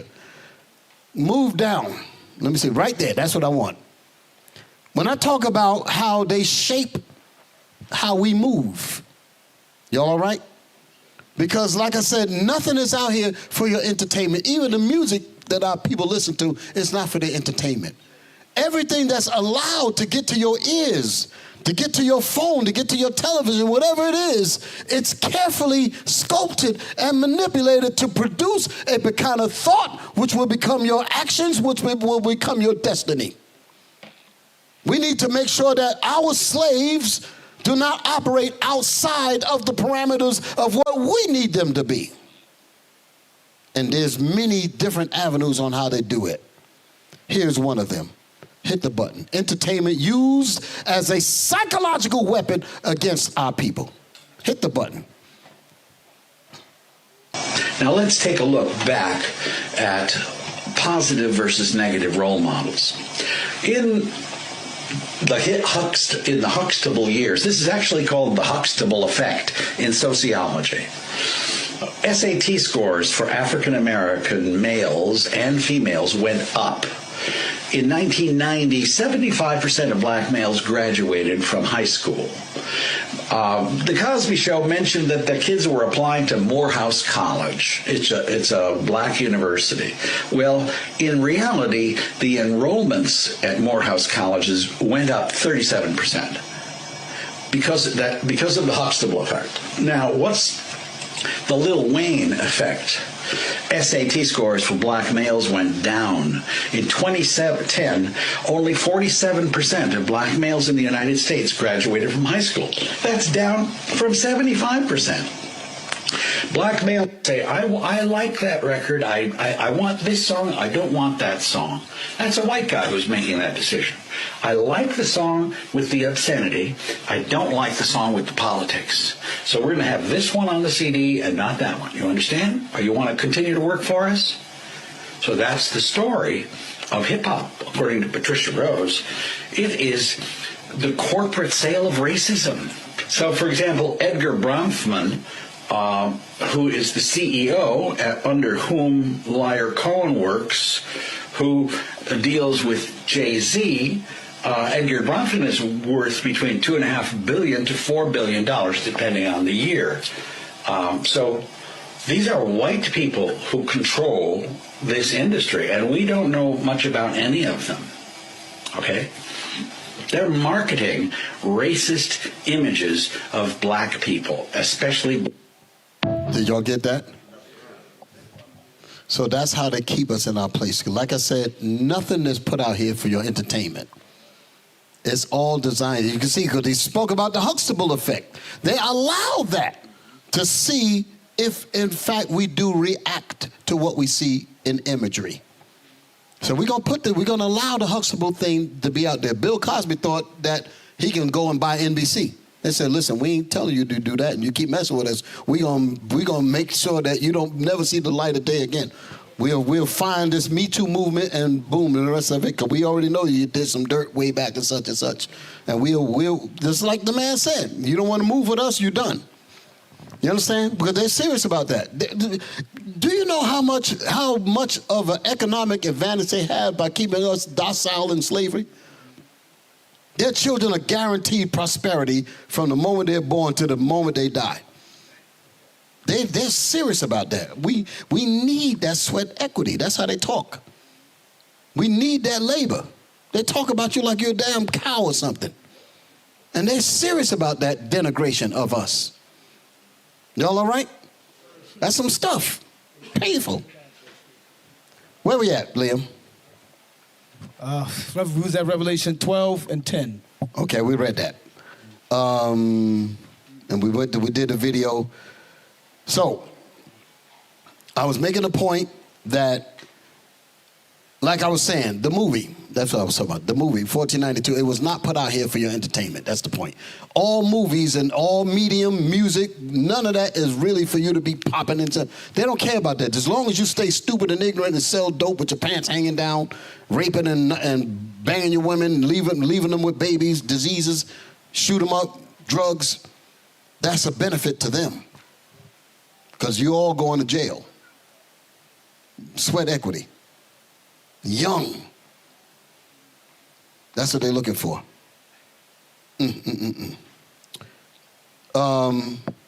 So, we was talking about Columbus. I said that Columbus used the Bible to locate the tribes. Why? Because he wanted to make sure, in order to exploit and dominate us into being slaves. That's what the purpose of that whole thing was about. And then I wrote, because I want to make sure that y'all get this. He knew that Northern Kingdom was here. He knew that Gad and Reuben and them tribes, he knew that they were here before he sailed out. That's what the movie was. They ain't gonna tell you everything in the movie, but if you know history, you could pick up on certain things. He knew that. So I wrote in my notes here, so from Columbus's ancestors, meaning the Greeks, they learned to search out everyone's history. Alexandria, that's a place where Alexander had his quote-unquote library. To know, he wanted to know Alexander, he wanted to know their strengths and their weaknesses, meaning all the nations. I'm about to show you something. Just like the king of ancient Babylon, the ancient kingdom of Assyria moved against Northern Kingdom first. The history. Assyria moved against Northern Kingdom. Y'all all right? Yes, when they moved against Northern Kingdom and took Northern Kingdom into Assyria into captivity, then Babylon came into power. Babylon took down Assyria, took Assyria's captives, which was Northern Kingdom, then they moved down to get Judah. They put Judah in captivity. So once Judah was brought into captivity, all 12 tribes was in captivity underneath the Babylonians. Then the Persians came in. Cyrus, the Most High moved the spirit of Darius, gave him the power to overthrow the Babylonians, and in so doing, a proclamation was made between him and the Most High, put it that way, because he allowed Israel to go back and build Jerusalem. Y'all understand that? And from that point is where the bulk of the tribe said, we're not going to do this. We're going to go into a further country where never mankind dwelt. Y'all all right? This history is written in the book of Ezra, E-Z-R-A, in the Bible, and it's also written in the Apocrypha, 2nd Esdras. That's the same Ezra, by the way. There's 4 books of Ezra, by the way, so you can understand. Ezra, Nehemiah, and then you have 1st Ezra, which is the 3rd book of Ezra, and then the 2nd book of Ezra, which is what's known as the 4th book. So it's 4 books that's detailing this history that I just gave y'all. All right? All right, everybody's with me? So now, like I said, his ancestors, Christopher Columbus' ancestors, the Greeks, their mission is to learn and search out everyone's history, to learn their strengths and their weaknesses. That's what Holofernes said. What is the size of their army? Who's leading them? This is what nations do when they want to conquer you. They need to know what held you together as a nation in the first place. I just can't move into taking you down if I don't know what united you, if I don't know how to deal with the strong man at the door. He's got an alarm system, he got weapons, he got this. I just can't roll up in there. I got to find a way to move all of those things out. I need to know what his weakness is in order for me to exploit his goods, which means his women and his children and his men, to make them slaves. I can't get there if there's a fortress that I don't know about. I need to know where their strength is at. So Alexander wanted to know. I'm going back now to the Greeks' history. He wanted to know these things. Y'all all right? So, to know their strengths and their weaknesses, just like the king of the ancient kingdom of Assyria moved against northern kingdom, that was the first thing. And then the kingdom of Babylon moved against the southern kingdom, both knowing that God was against us for our disobedience. Y'all understand? So that emboldened them to do what they needed to do. But how would they know when to move against us? Because they have to read our Bible and then examine how we're behaving. And if they see that we're behaving outside of what we're supposed to do, then they too can accuse us to our Father day and night. Y'all all right? Give me my next picture. Enter Josephus. Show the book.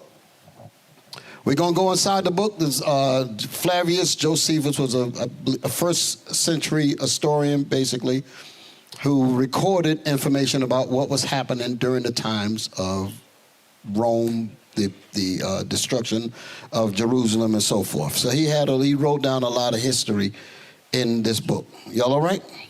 But he's going to particularly speak, the section that I'm going to go to is I'm going to talk about Alexander. Y'all okay?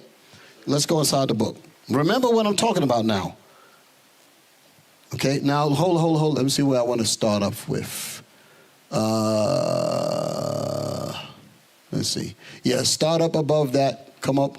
The occasion. Move up. Slide up. The occasion was No. Go up to get very. He procured. We're talking about Alexander, and we're talking about the Greeks. Okay, it's going to clear things up. Demetrius, these guys were sent to collect books to bring them to Alexandria in his library. Don't that sound familiar? Remember the book of Eli when he was sending them guys out looking for the Bible? A lot of times people be watching movies, don't know what the hell they're looking at. It's repeating it, so that's exactly what they did in the movie. Read that. He procured the law to be interpreted and set free those that were come from Jerusalem into Egypt. Come on. And were in slavery there, who were 120,000. The occasion was this: Demetrius Phalereus, who was library keeper to the king. Come on. Was now endeavoring, if it were possible, to gather together all the books that were in the habitable earth, and buying whatsoever was anywhere valuable or agreeable to the king's inclination, who was very earnestly set upon collecting of books, to which inclination of his Demetrius was zealously subservient. And when Once Ptolemy asked him how many 10,000s of books he had collected, he replied that he had already about 20 times 10,000, but that in a little time he should have 50 times 10,000. But he said he had been informed that there were many books of laws among the Jews worthy of inquiring after. So here's what I want y'all to understand. If the Greeks are talking like that, because you got to understand, Esau takes care of Esau. They'll get the books. When they die, they pass the books down. The Romans came from the Greeks. Spain came from the Romans. So that history goes all the way down. So Columbus got that understanding. Y'all hear what I'm saying? I'm talking real facts here when I talk about how they deal with books. Me and Deacon Asaph, New York, we used to go to this bookstore in New York, 12th Street and Broadway. That's where this bookstore called Strands was at. We was just buying books like crazy. I bought a book. One of the books that I have had a note written, because it's used, had a note written, "My dear friend Raymond, best wishes." I think 1987, I think that's what the date of such and such. And it was a gift to a man named Seth. So they would buy the books, read through them and all of that, and then pass them down. Because maybe he passed away. He said, we need to know about these Israelites, but we don't want them to know about it. That's why they were so mad at Leonard Jeffries when he was in the school system teaching. He was trying to go into the history. They were getting mad at all these guys. Edward Scobie. When you look these guys up, they was making a whole lot of trouble in the college scenes because Amalek runs that. And it said, you're getting too close to the truth, so we're going to disband you and all types of stuff. Say he's anti-Semitic, all that mess, and took this man out of his tenure. A tenured professor, they got rid of him because he was getting on their behind about going into them records. They said, we don't want them to get too deep. So they'll make up and manufacture. Oh, you have it. There it is right there. Look at that. Damn, y'all found it. I didn't even think I gave it to y'all. This is from my book. April 25, 1987, dear Seth, best wishes to you on this special day, Raymond, Montana. That's in the book. The name of the book is Jewish Civilization. That's the book. I'll bring the book in and show it to y'all in case y'all doubt me, if they let me. When I say if they let me, they might say, oh, hell no, get them on the highway or whatever. Huh? Yeah, you got to think like that. Y'all all right? All right, let's get back to the reading.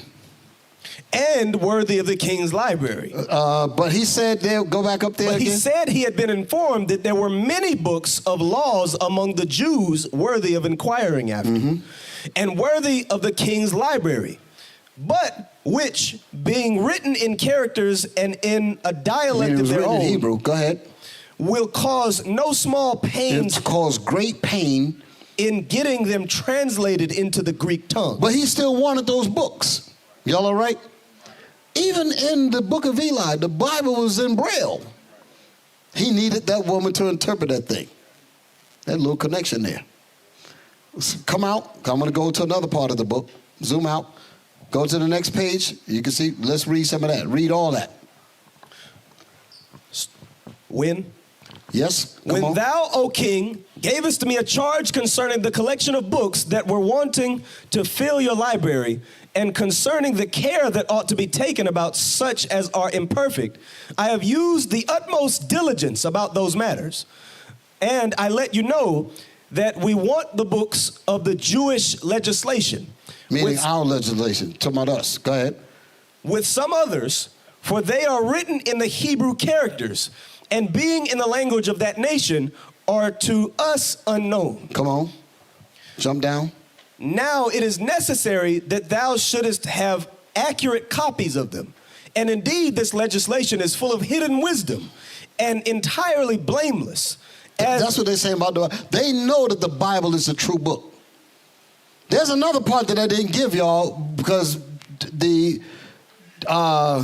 there's a section in here, I want to make sure I remember it correctly, where you had the Levites, I believe, that came and showed Alexander himself the book of Daniel. I was going to send it. I said, that'll take me off my topic a little bit. And he showed it, and he perceived that the one that he showed him in the Bible was talking about himself. He said, that's talking about me. First over Greece. Yes, that's in this book. Read on. And indeed, this legislation is full of hidden wisdom and entirely blameless, as being the legislation of God. As being the legislation of God. So we, with our dumb selves, the nations know that our Bible is what's happening. And we're messing up, and it's their desire to keep us messing up. As long as we keep messing up with our God, they can exploit us forever.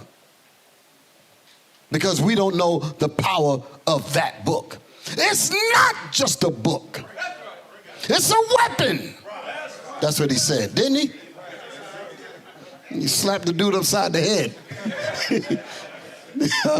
He said, it's not just a book. It's a weapon. The man told my son, it's just a book. That dude went off. What the hell you mean? It's not just a book. Oh, man. Where am I? Come on, read. Since it is a holy law and ought not to be published by profane mouths. If then it please thee, O king, thou mayest write to the high priest of the Jews to send 6 of the elders out of every tribe, and those such as are most skillful of the laws, that by their means we may learn the clear and agreeing sense of those books, and may obtain an accurate interpretation of their content. Do y'all hear what are y'all paying attention to what's being brought out? Keep reading. And so may have such a collection of these as may be suitable to thy desire. So he said, you want this in your library because this is where it's really at. Keep reading. Come on. I have determined to procure an interpretation of your law and to have it translated out of Hebrew into Greek and to be deposited in my library. That library was called Alexandria. It was in Alexandria. So he had the records of all the nations. So what is the point that I'm bringing out? You can read the rest of that. Bring it on now. Thou wilt therefore do well to choose out and send to me men of a good character, who are now elders in age, and 6 in number out of every tribe. These, by their age, must be skillful in the laws, and of abilities to make an accurate interpretation of them. And when this shall be finished, I shall think that I have done a work glorious to myself. Because he would know all things. That's why they want that book. You're the children of that book, but you're not made to understand that on purpose. To have our people tied up in this stupid mess talking about some 4th of July. You have no idea how simple you are. Our brothers and sisters with this craziness. Okay. Give me the book of Judith, chapter 5, verse 17. I'm just going to touch on this. Was there more screenshots? I think that was it on that book, right? Okay. Judith chapter 5, verse 17. Yes, sir. While you're getting that, I just want to send a shout out to my brothers and sisters who are watching online. I forgot to say that at the beginning. Thank you for joining us. So praise to the Most High. I hope that you get a lot from this lesson and continue to build your faith in this truth. Okay, so I'll say that. So thank you, brothers and sisters, for tuning in. Read that. Judith chapter 5, 17. Judith chapter 5, verse 17. This is what the nations know. And here's a biblical example of what we just read historically. And while they sinned not before their God. So that was the question. How do we jump up to the verse, I think it's verse 3. Just touch a little bit of that when he started asking questions about us. Yes, sir. Verse 3, Judith chapter 5, verse 3. And he said unto them, tell me now, ye sons of Canaan, who this people is. Who are these Israel? Who are these? Because he said he don't know who they are. He sees us coming out of the Persian captivity. And he said, why they're not coming to honor me? Go ahead. That dwelleth in the hill country. And what are the cities that they inhabit? I need to know what their strength is. I need to know where their power is. Go ahead. And what is the multitude of their army? And what is the multitude of their army? What is their strength? Come on. And wherein is their power and strength? And what king is set over them? So basically, that's what they do to us. They need to know what keeps us, they need to know where our power is. And once they've learned what is vital to us, all they have to do is remove that. What's vital to a man with his family is the man at the door with the stopping power to make sure that you don't get nowhere near his family. But if you want to exploit what's behind the door and get to his family, you got to find a way to take that man out. The man in our case, or the strong man in our case, is the Bible and our adherence to the Bible. When we stop adhering to the Bible, that's when you basically got rid of the strong man, and then our goods could be spoiled. Whatever we hold could be taken and robbed and plundered, pillaged, and everything else. Read. And what king is set over them, or captain of their army? So he wanted to know all of these things. Now jump back down to 17. Was there more in there? That was it, right? Yes, sir. For that verse? Oh, yeah, go back to 17. Verse 17. And while they sin not before their God. So he's explaining this to this king, to this governor, I forget what he was. Well, this chief working for the chief captain over the army. He's explaining because he's asking questions about Israel. And he said, how can we take them down? So he knows our whole history. He runs the whole history down, all the way down. And he lets him know the kind of wasp nest that you're about to mess with if it's connected with God. So he's giving them a warning. He said, let me tell you about these people. That's what the chapter goes into. Y'all all right? Read. And while they sin not before their God, they prospered. And so he's telling them, if they ain't sinning, they're going to prosper.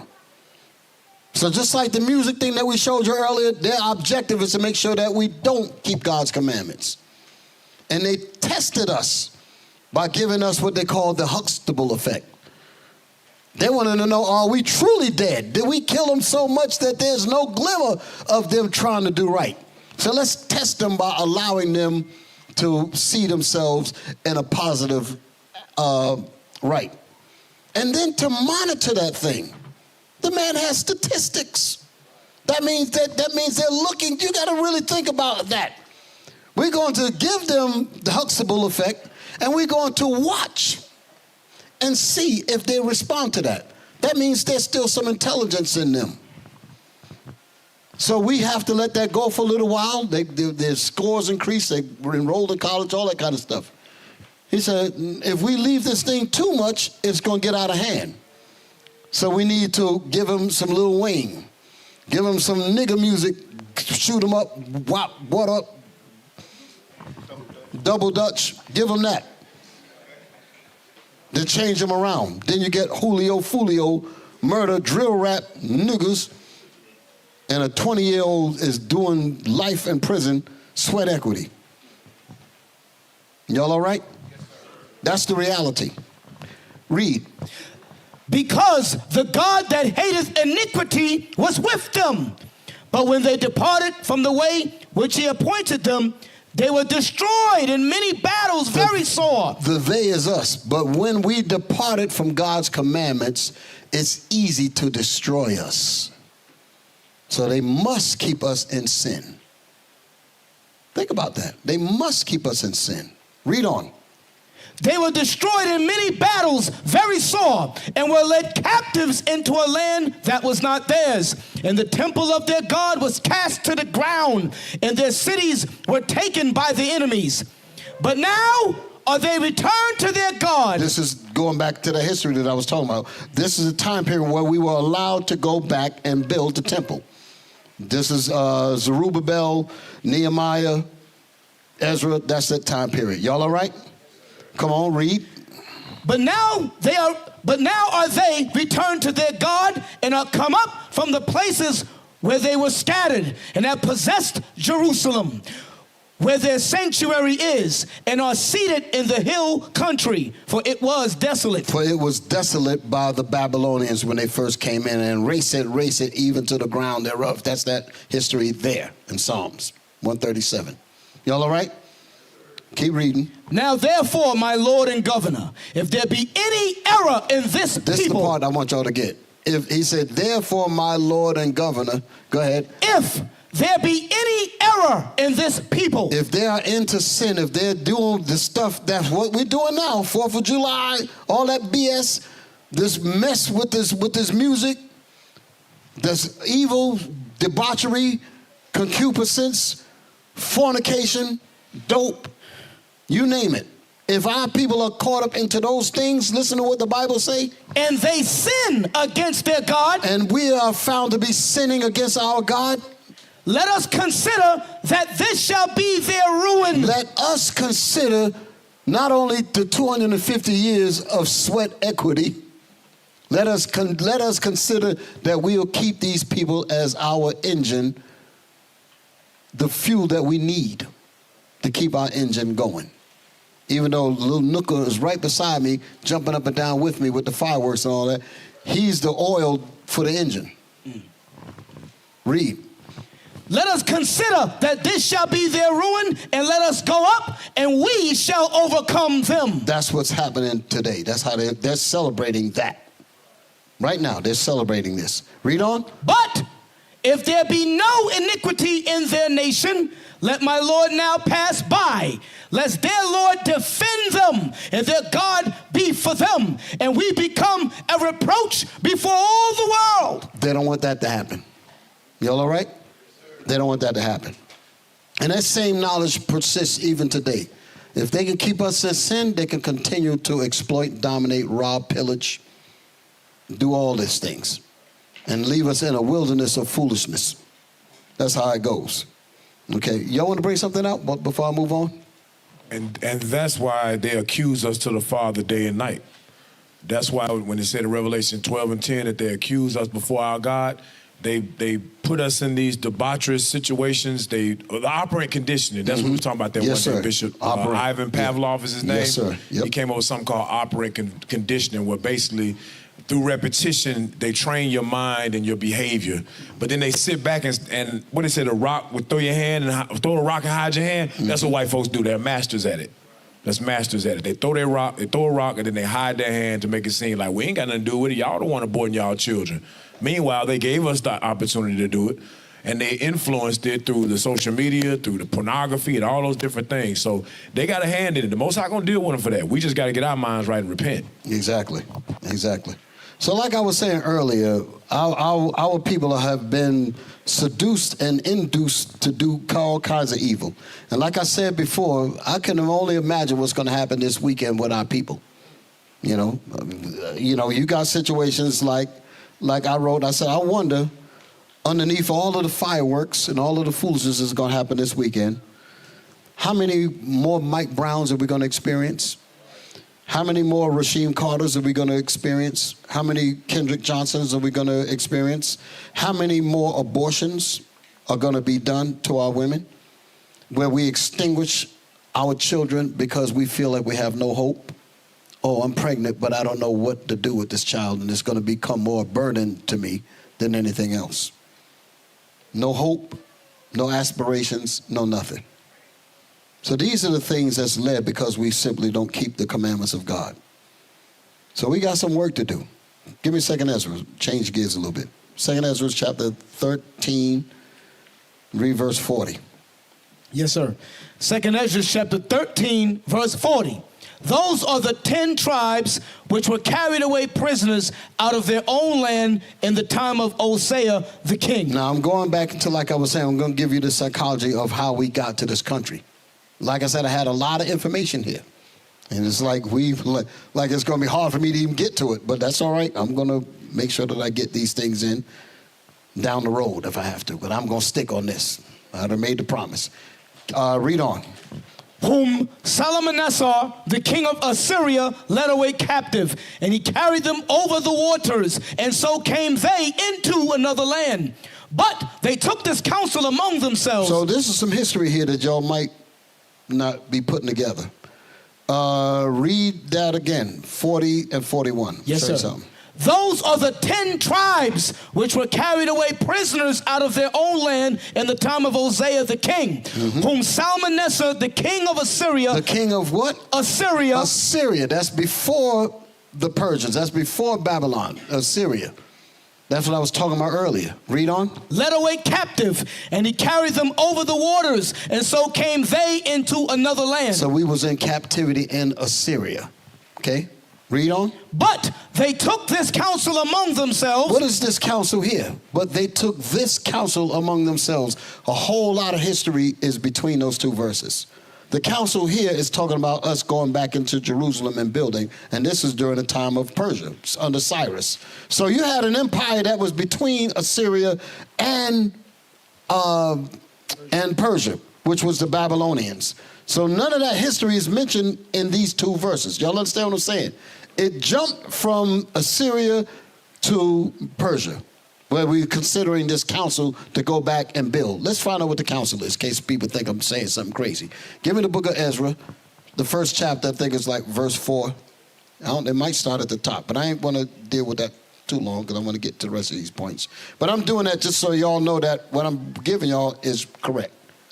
Yes, sir. It's Ezra chapter 1, verse 3. Yes, come on. Who is there among you of all his people? This is part of the council. Who is there among, read again? Who is there among you of all his people? His God be with him, and let him go up to Jerusalem, which is Who is this speaking, by the way? Who's talking here? Huh? Cyrus. So that was what I was saying earlier, the quote-unquote proclamation between the Most High and him to allow Israel to go build in exchange for being able to take down Babylon. Y'all understand? Okay, read. Who is there among you of all his people? His God be with him, and let him go up to Jerusalem, which is in Judah, and build the house of the Lord God of Israel. He is the God which is in Jerusalem. And whosoever remaineth in any place where he sojourneth, let the man of his place help him with silver and with gold and with goods and with beasts, beside the free will offering for the house of God that is in Jerusalem. So y'all get this? So that's what the proclamation was. That's what that was what was charged to Israel to go and do. Now go back to Ezra, second Ezra, which is basically the same book. We're in Ezra and we're going back to Ezra, another part of the history. Y'all all right? Second, let's start it off again, verse 40. Those are the 10 tribes which were carried away prisoners out of their own land in the time of Hosea the king, whom Salmanassar, the king of Assyria, led away captive. You can actually read about this history in the book of Kings, by the way. Read on. Salmanassar and all that. And he carried them over the waters, and so came they into another land. And so came the Israelites into another land, which is Assyria. The they is the Israelites. Go ahead. But they took this counsel among themselves. The counsel is what we just read in the book of Ezra, Ezra. Read. That they would leave the multitude of the heathen and go forth into a further country. Meaning they were going to not stay here. They were not going to stay in Jerusalem. They were going to do something different. That's what we're reading about here. Y'all all right? Read that. And go forth into a further country where never mankind dwelt, that they might there keep their statutes, which they never kept in their own land. So you telling me that Columbus didn't? Columbus read this, and he knew the Israelites was here. That's why I showed y'all that film. He quoted it. And if you think movies is full of BS, this is actually in his log and in history books. One of the books I have called Lost Tribes and Promised Lands. There's a chapter in there that says, Enter Columbus. And it tells you that he had records along with him about where the Israelites were. Read on. Where you at? Verse 43. And they entered into Euphrates by the narrow passages of the river. Could we get a map showing that? Could we put a map up there? I should have sent y'all that. The Euphrates. Could we find something that resembles what we're reading here? Okay. Read that again. You see Iraq, Baghdad, and all that, Kuwait. Okay. So y'all notice what y'all looking at. Now this piece of map here is going to come in handy because I sent some images that's going to resemble some of this. Everybody follow me, right? Okay, let's go. Verse 43, and they entered into Euphrates. Can we zoom in on that so they can see that word Euphrates a little bit? I know it's blurry. You see the Tigris, you see Iraq, Babylon. Do y'all see it, right, class? All right. It's not the best picture, but you can get my point. All right. So they entered into the Euphrates. Come on. By the narrow passages of the river. Read. For the Most High then showed signs for them and held still the flood till they were passed over. For through that country there was a great way to go. And that's verse 45. For through that country there was a great way to go. Listen. Namely of a year and a half.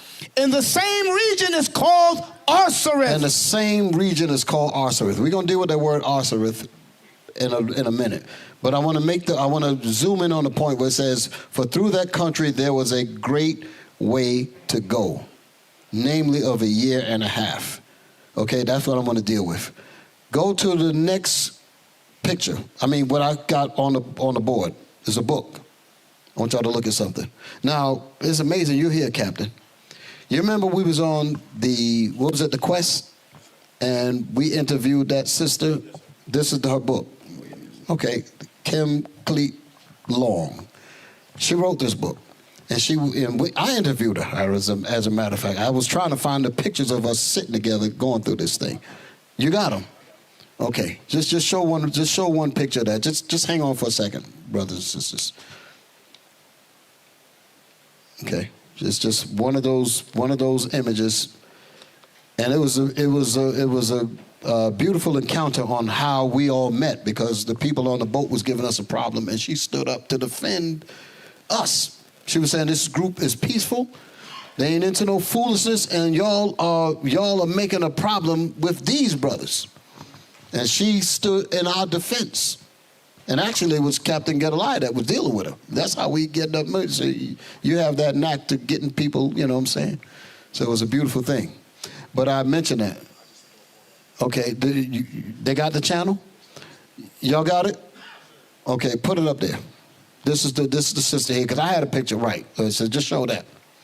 Okay, so this is the same sister. She's actually holding the book that I'm about to make a reference to. Y'all okay? So this is the sister that I'm talking about. She wrote this book. She has a museum. She's got all kinds of things in South Carolina. And guess what? We gonna go. I've been trying to, in Charleston. She got a whole lot of, she was telling me about it. She got a whole lot of stuff, and she would love for many of us to check it out. Y'all all right? So we're going to be dealing with that, So shout out to the sister. It's a beautiful thing here. All right.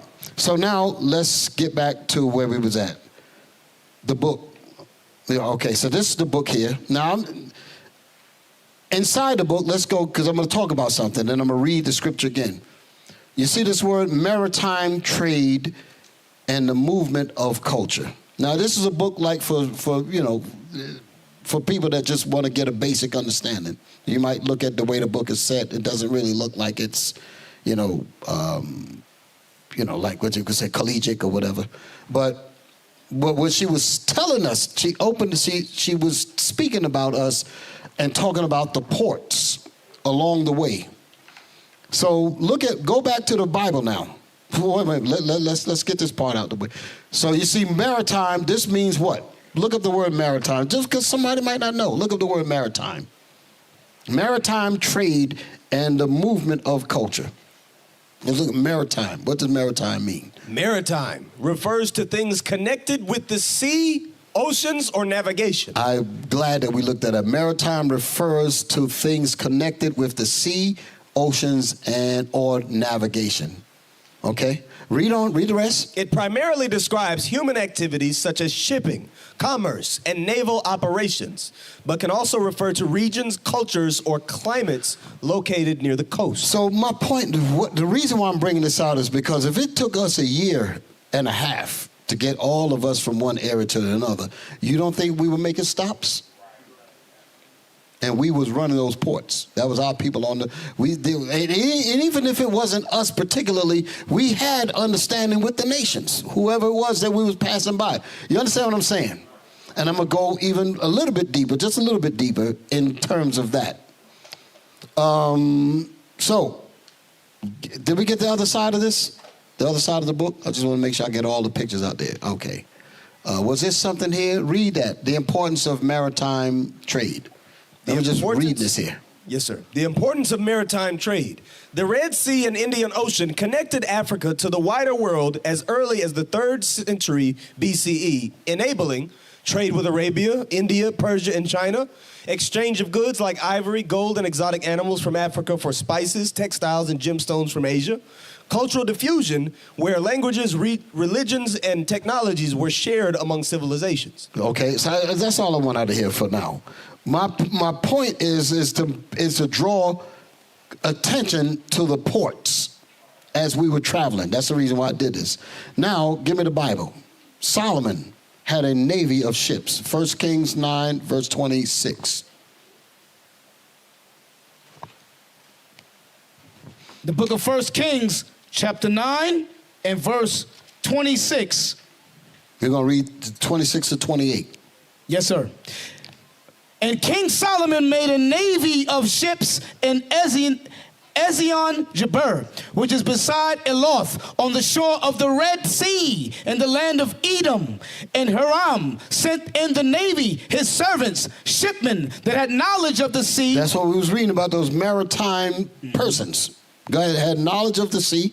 Go ahead. With the servants of Solomon. Come on. And they came to Ophir and fetched from thence gold, 420 talents, and brought it to King Solomon. So we're going to read 28 again, but I want to go to my pictures now. Go to my pictures. What's the next picture that I had? Hold it right there. Read. Remember that name? So now I do have a map of this as well, right? What's after this one? Let me just see over here. Okay, good. All right, come back to the other one. Read. Ezion-Geber is historically located at the northern tip of the Red Sea's Gulf of Aqaba.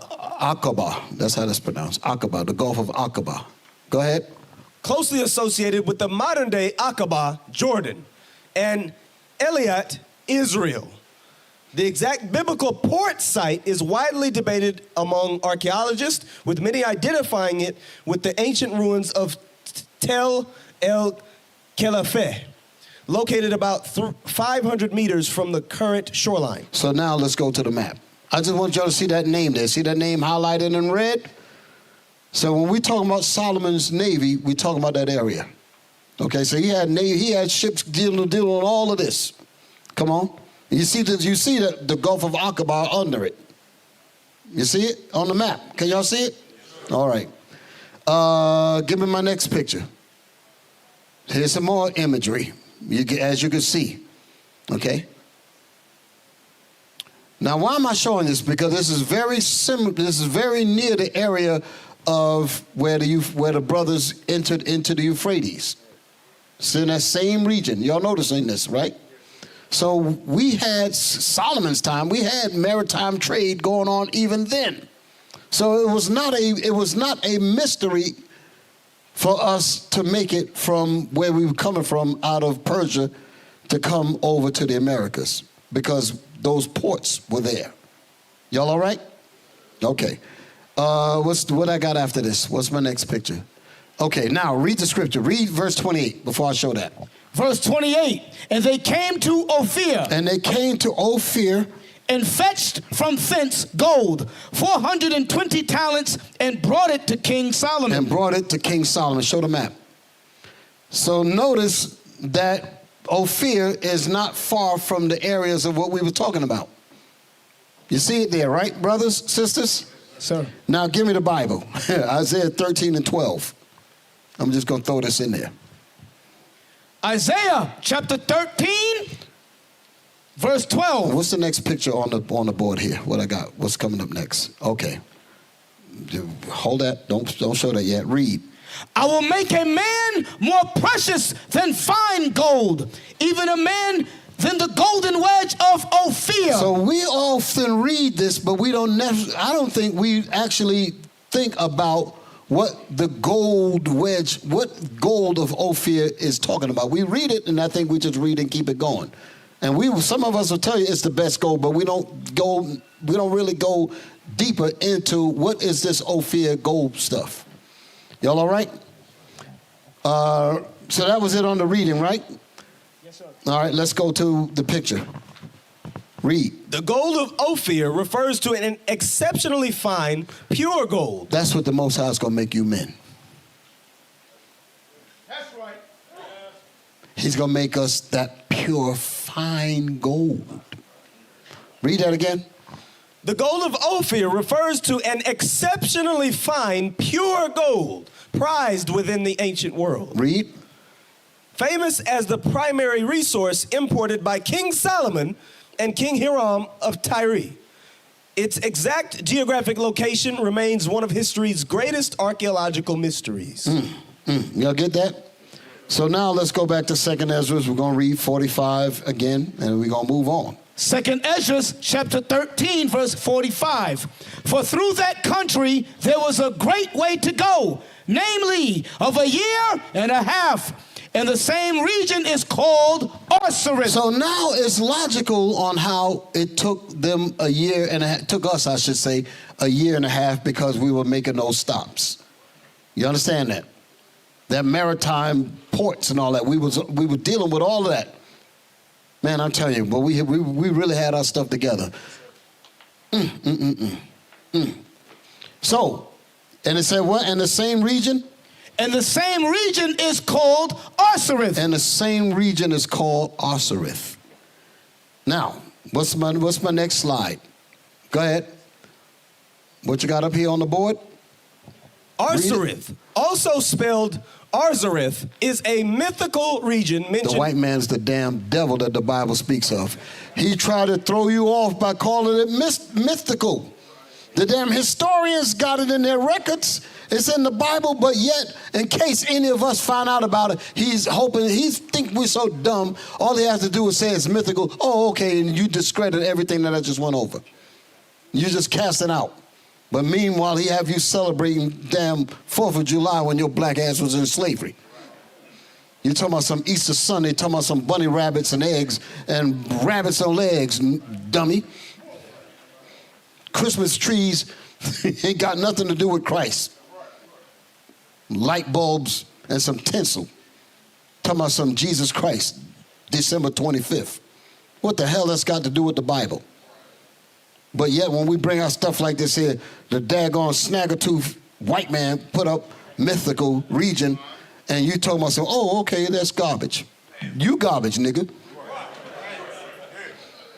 Okay, read. A mythical region mentioned in the apocryphal book. It ain't mythical, you bastard. Read. Of 2nd Ezra, 4th Ezra. Wait a minute. He said it's a mythical region. Why would the Bible put something mystical in the Bible? That shows you that shows you the absolute disdain for your intelligence. That's the absolute utmost insult to our intelligence. You're gonna tell us that the Bible has a mythical region in it because you said it? You want me to believe that saucer was a stoolie? That Omar was a stoolie because saucer said it? You remember that in Scarface, right? Huh? You bought that line. No, you want me to believe that this is mystical because these people said it? Read the rest of it. It says what? It is described as being another land located a year and a half's journey beyond the Euphrates River. So you would have read the word mystical and you would have discounted all the rest of this. It is described as what? It is described as being another land located a year and a half's journey beyond the Euphrates River, where the 10 lost tribes of Israel migrated and will dwell until the end of time. So Negro will fall apart and will miss all of this here.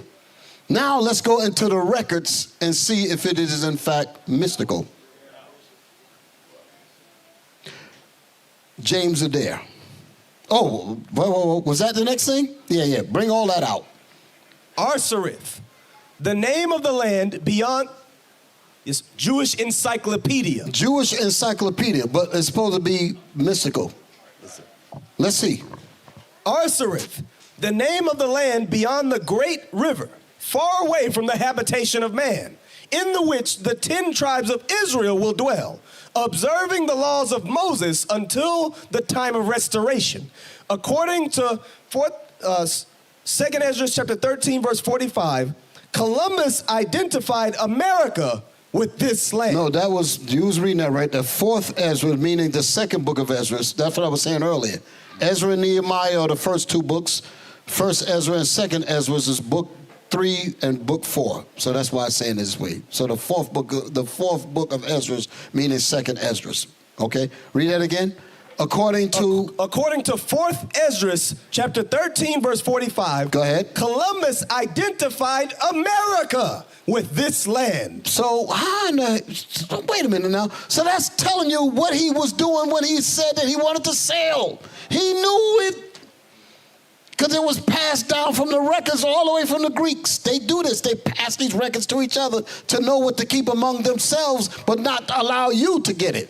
So he'll tell you mystical to shunt you back away from it. But meanwhile, they'll share that special information among themselves so they can know your strengths and you don't even know about your own strengths.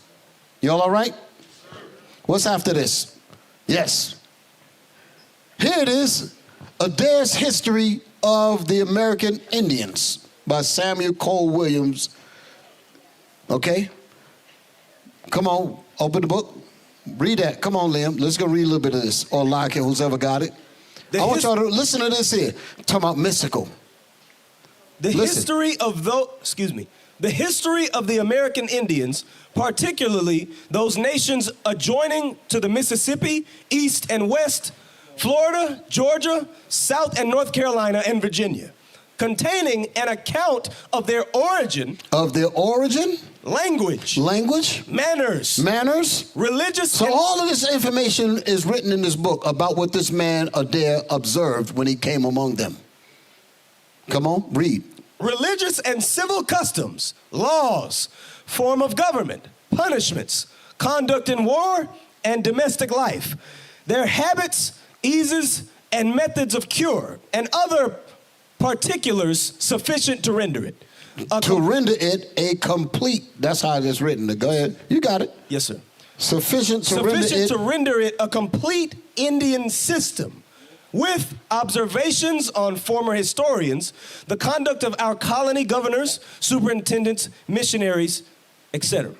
Mm-hmm.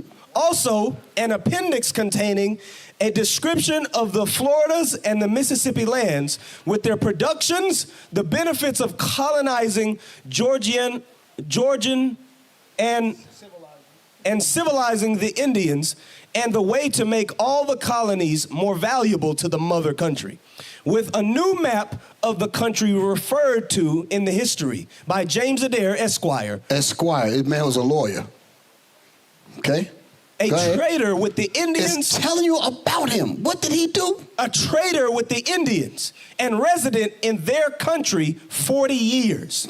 He spent 40 years among these quote-unquote savages, as somebody would say. Well, let's see what he found out when he was among these Indians. Next page. Hit the button. When I say hit the button, read. Come on. A history of the North Americans, their customs, etc. Observations on their color, shape, temper, and dress. Observation on the origin and descent of the Indians. Observation and arguments in proof of... In what? In proof. In mystical. In proof. In proof. Go ahead. Of the American Indians being descended from the Jews.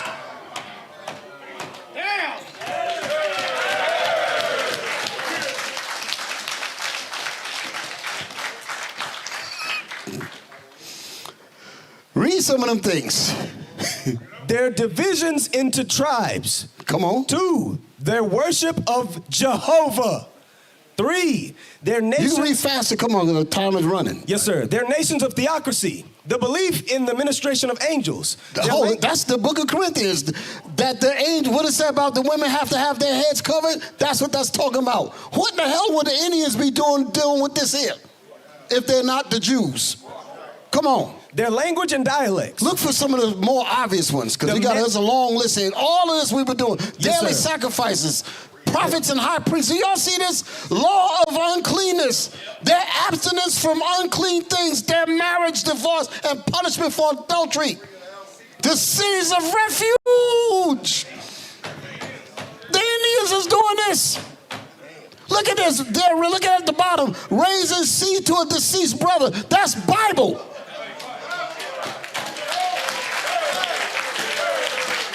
Arguments and proof.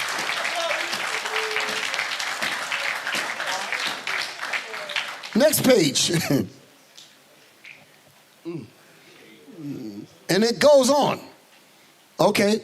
Their traditions. I'm just skipping through this. Give me now. I want to show y'all something. Yeah, I'm going to show y'all something. Cause I'm going to move. I'm going to start. Got to wind it down now. So y'all see this. I'm glad you're panning it. Let the people see it. Now I got another page. Watch this. Go with it. Hit that one right there. Zoom in, because I'm going to look. Same book, History of the American Indians. I'm going to jump down. Move it down, move it down, move it down. Stop. I'm looking for something. Considering there. There was about 30 years. You see that?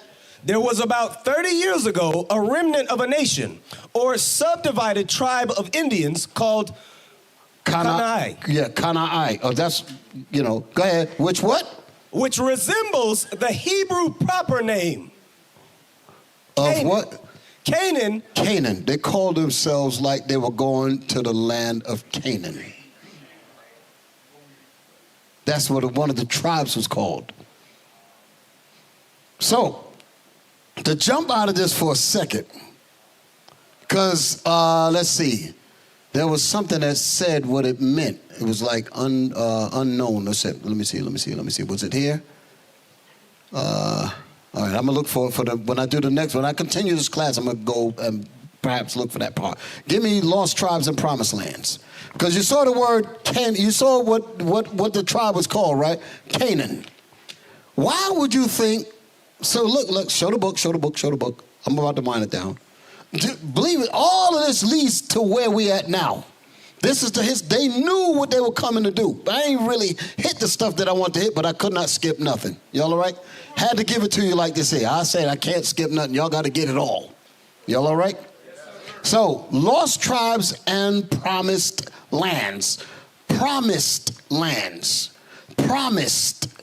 The lands were promised. That means they knew about this. That's the reason why they entered into the Euphrates in the first place. Because they knew this land was for them. Solomon's ships was coming over here. The book by Ivan Van Sertima. Hold on, don't let this thing start beeping again. Ivan Van Sertima, they came before Columbus. He was talking about Solomon's ships. Y'all all right? I'm just throwing these things out there. So, lost tribes and promised lands. Go inside the book. Let's read, Liam. You see the highlighted piece there? I'm going to stop right here. I'm going to stop after this. Read that. Passages from Spanish explorers in the southern United States, 1528 to 1543. Passages from Spanish explorers, meaning conquistadors, the people that came over here to pillage the brothers and the sisters of the southern United States, the same areas that we was reading in that Esquire book with James Adair. So here we talking about with dates on them. This is the time period from 1528 to 1543. These are the records. Now I'm just going to jump to one piece and just end it. Go inside the book. Come back out. Go inside the book. I'll deal with this next time I teach, because I'm going to continue the subject. Go to the next page. I just want to come on. Let me see what's in the next one. Go to the next one. Let's just get the ending of it. Read here where it says his ancestors. This is talking about Francis. You had a Edomite, Indian guide, Francisco and Montesinos. That's the two names that's involved in this thing here. And he was making a point about what his ancestors did to the native people that was in that was in these lands here. All right, so that's what this is talking about here. Read that. His ancestors, to their eternal shame, had indeed made war on them and persecuted war on these so-called Indians. These are the Israelites. Go ahead. Only the sorcerers of his tribe had perceived that they were a special people. He didn't listen to what his witches told him. He said, these are the Israelites, so you better be careful how you mess with them. His Jesuit priests, so you can understand. Go ahead. And had given warning that they should be left alone. You need to leave these people alone. The same thing that person that was with that, what's his name, Holofernes? What was that? Achior. Achior told Holofernes, if these people are following the laws of God, leave them alone. That's the same thing that's being said here. Read that again. Only the sorcerers of his tribe had perceived that they were a special people. Read. And had given them warning that they should be left alone. The God of these children of Israel is the true God, they had said. And everything inscribed on their tablets is true. What tablets? They had the Bible. What do you mean they did only an oral tradition? They had tablets, meaning they had the laws, they had things written down. Read. Come on. At the end of days, they will be lords of all the nations of the earth. At the end of days, so they knew the prophecy. At the end of days, come on. Read. One nation will come bringing many things to this land. The slave ships with Judah.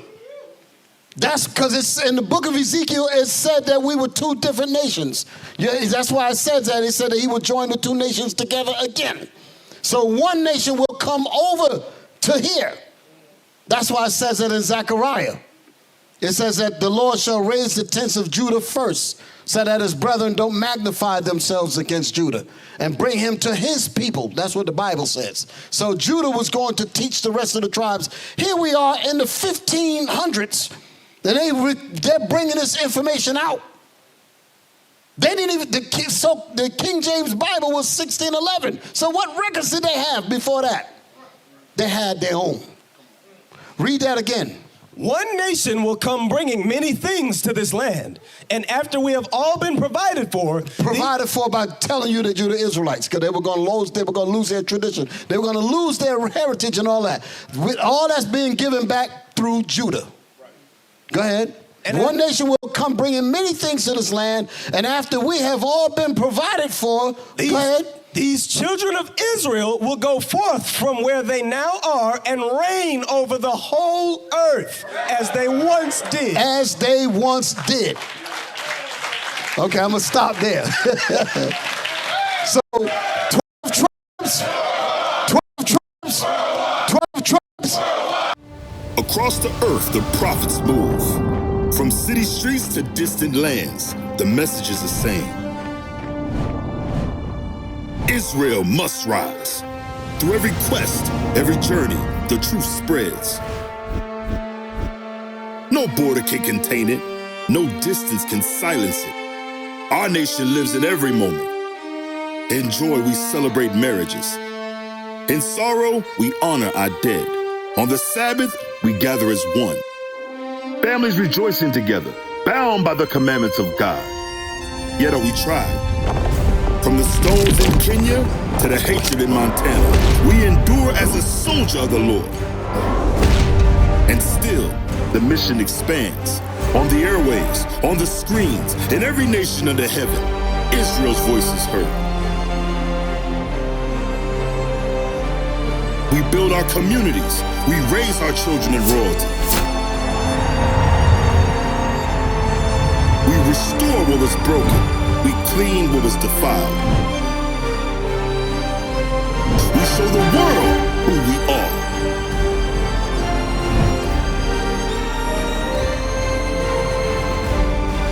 This is Israel united in Christ. Nation in motion. Nation endures.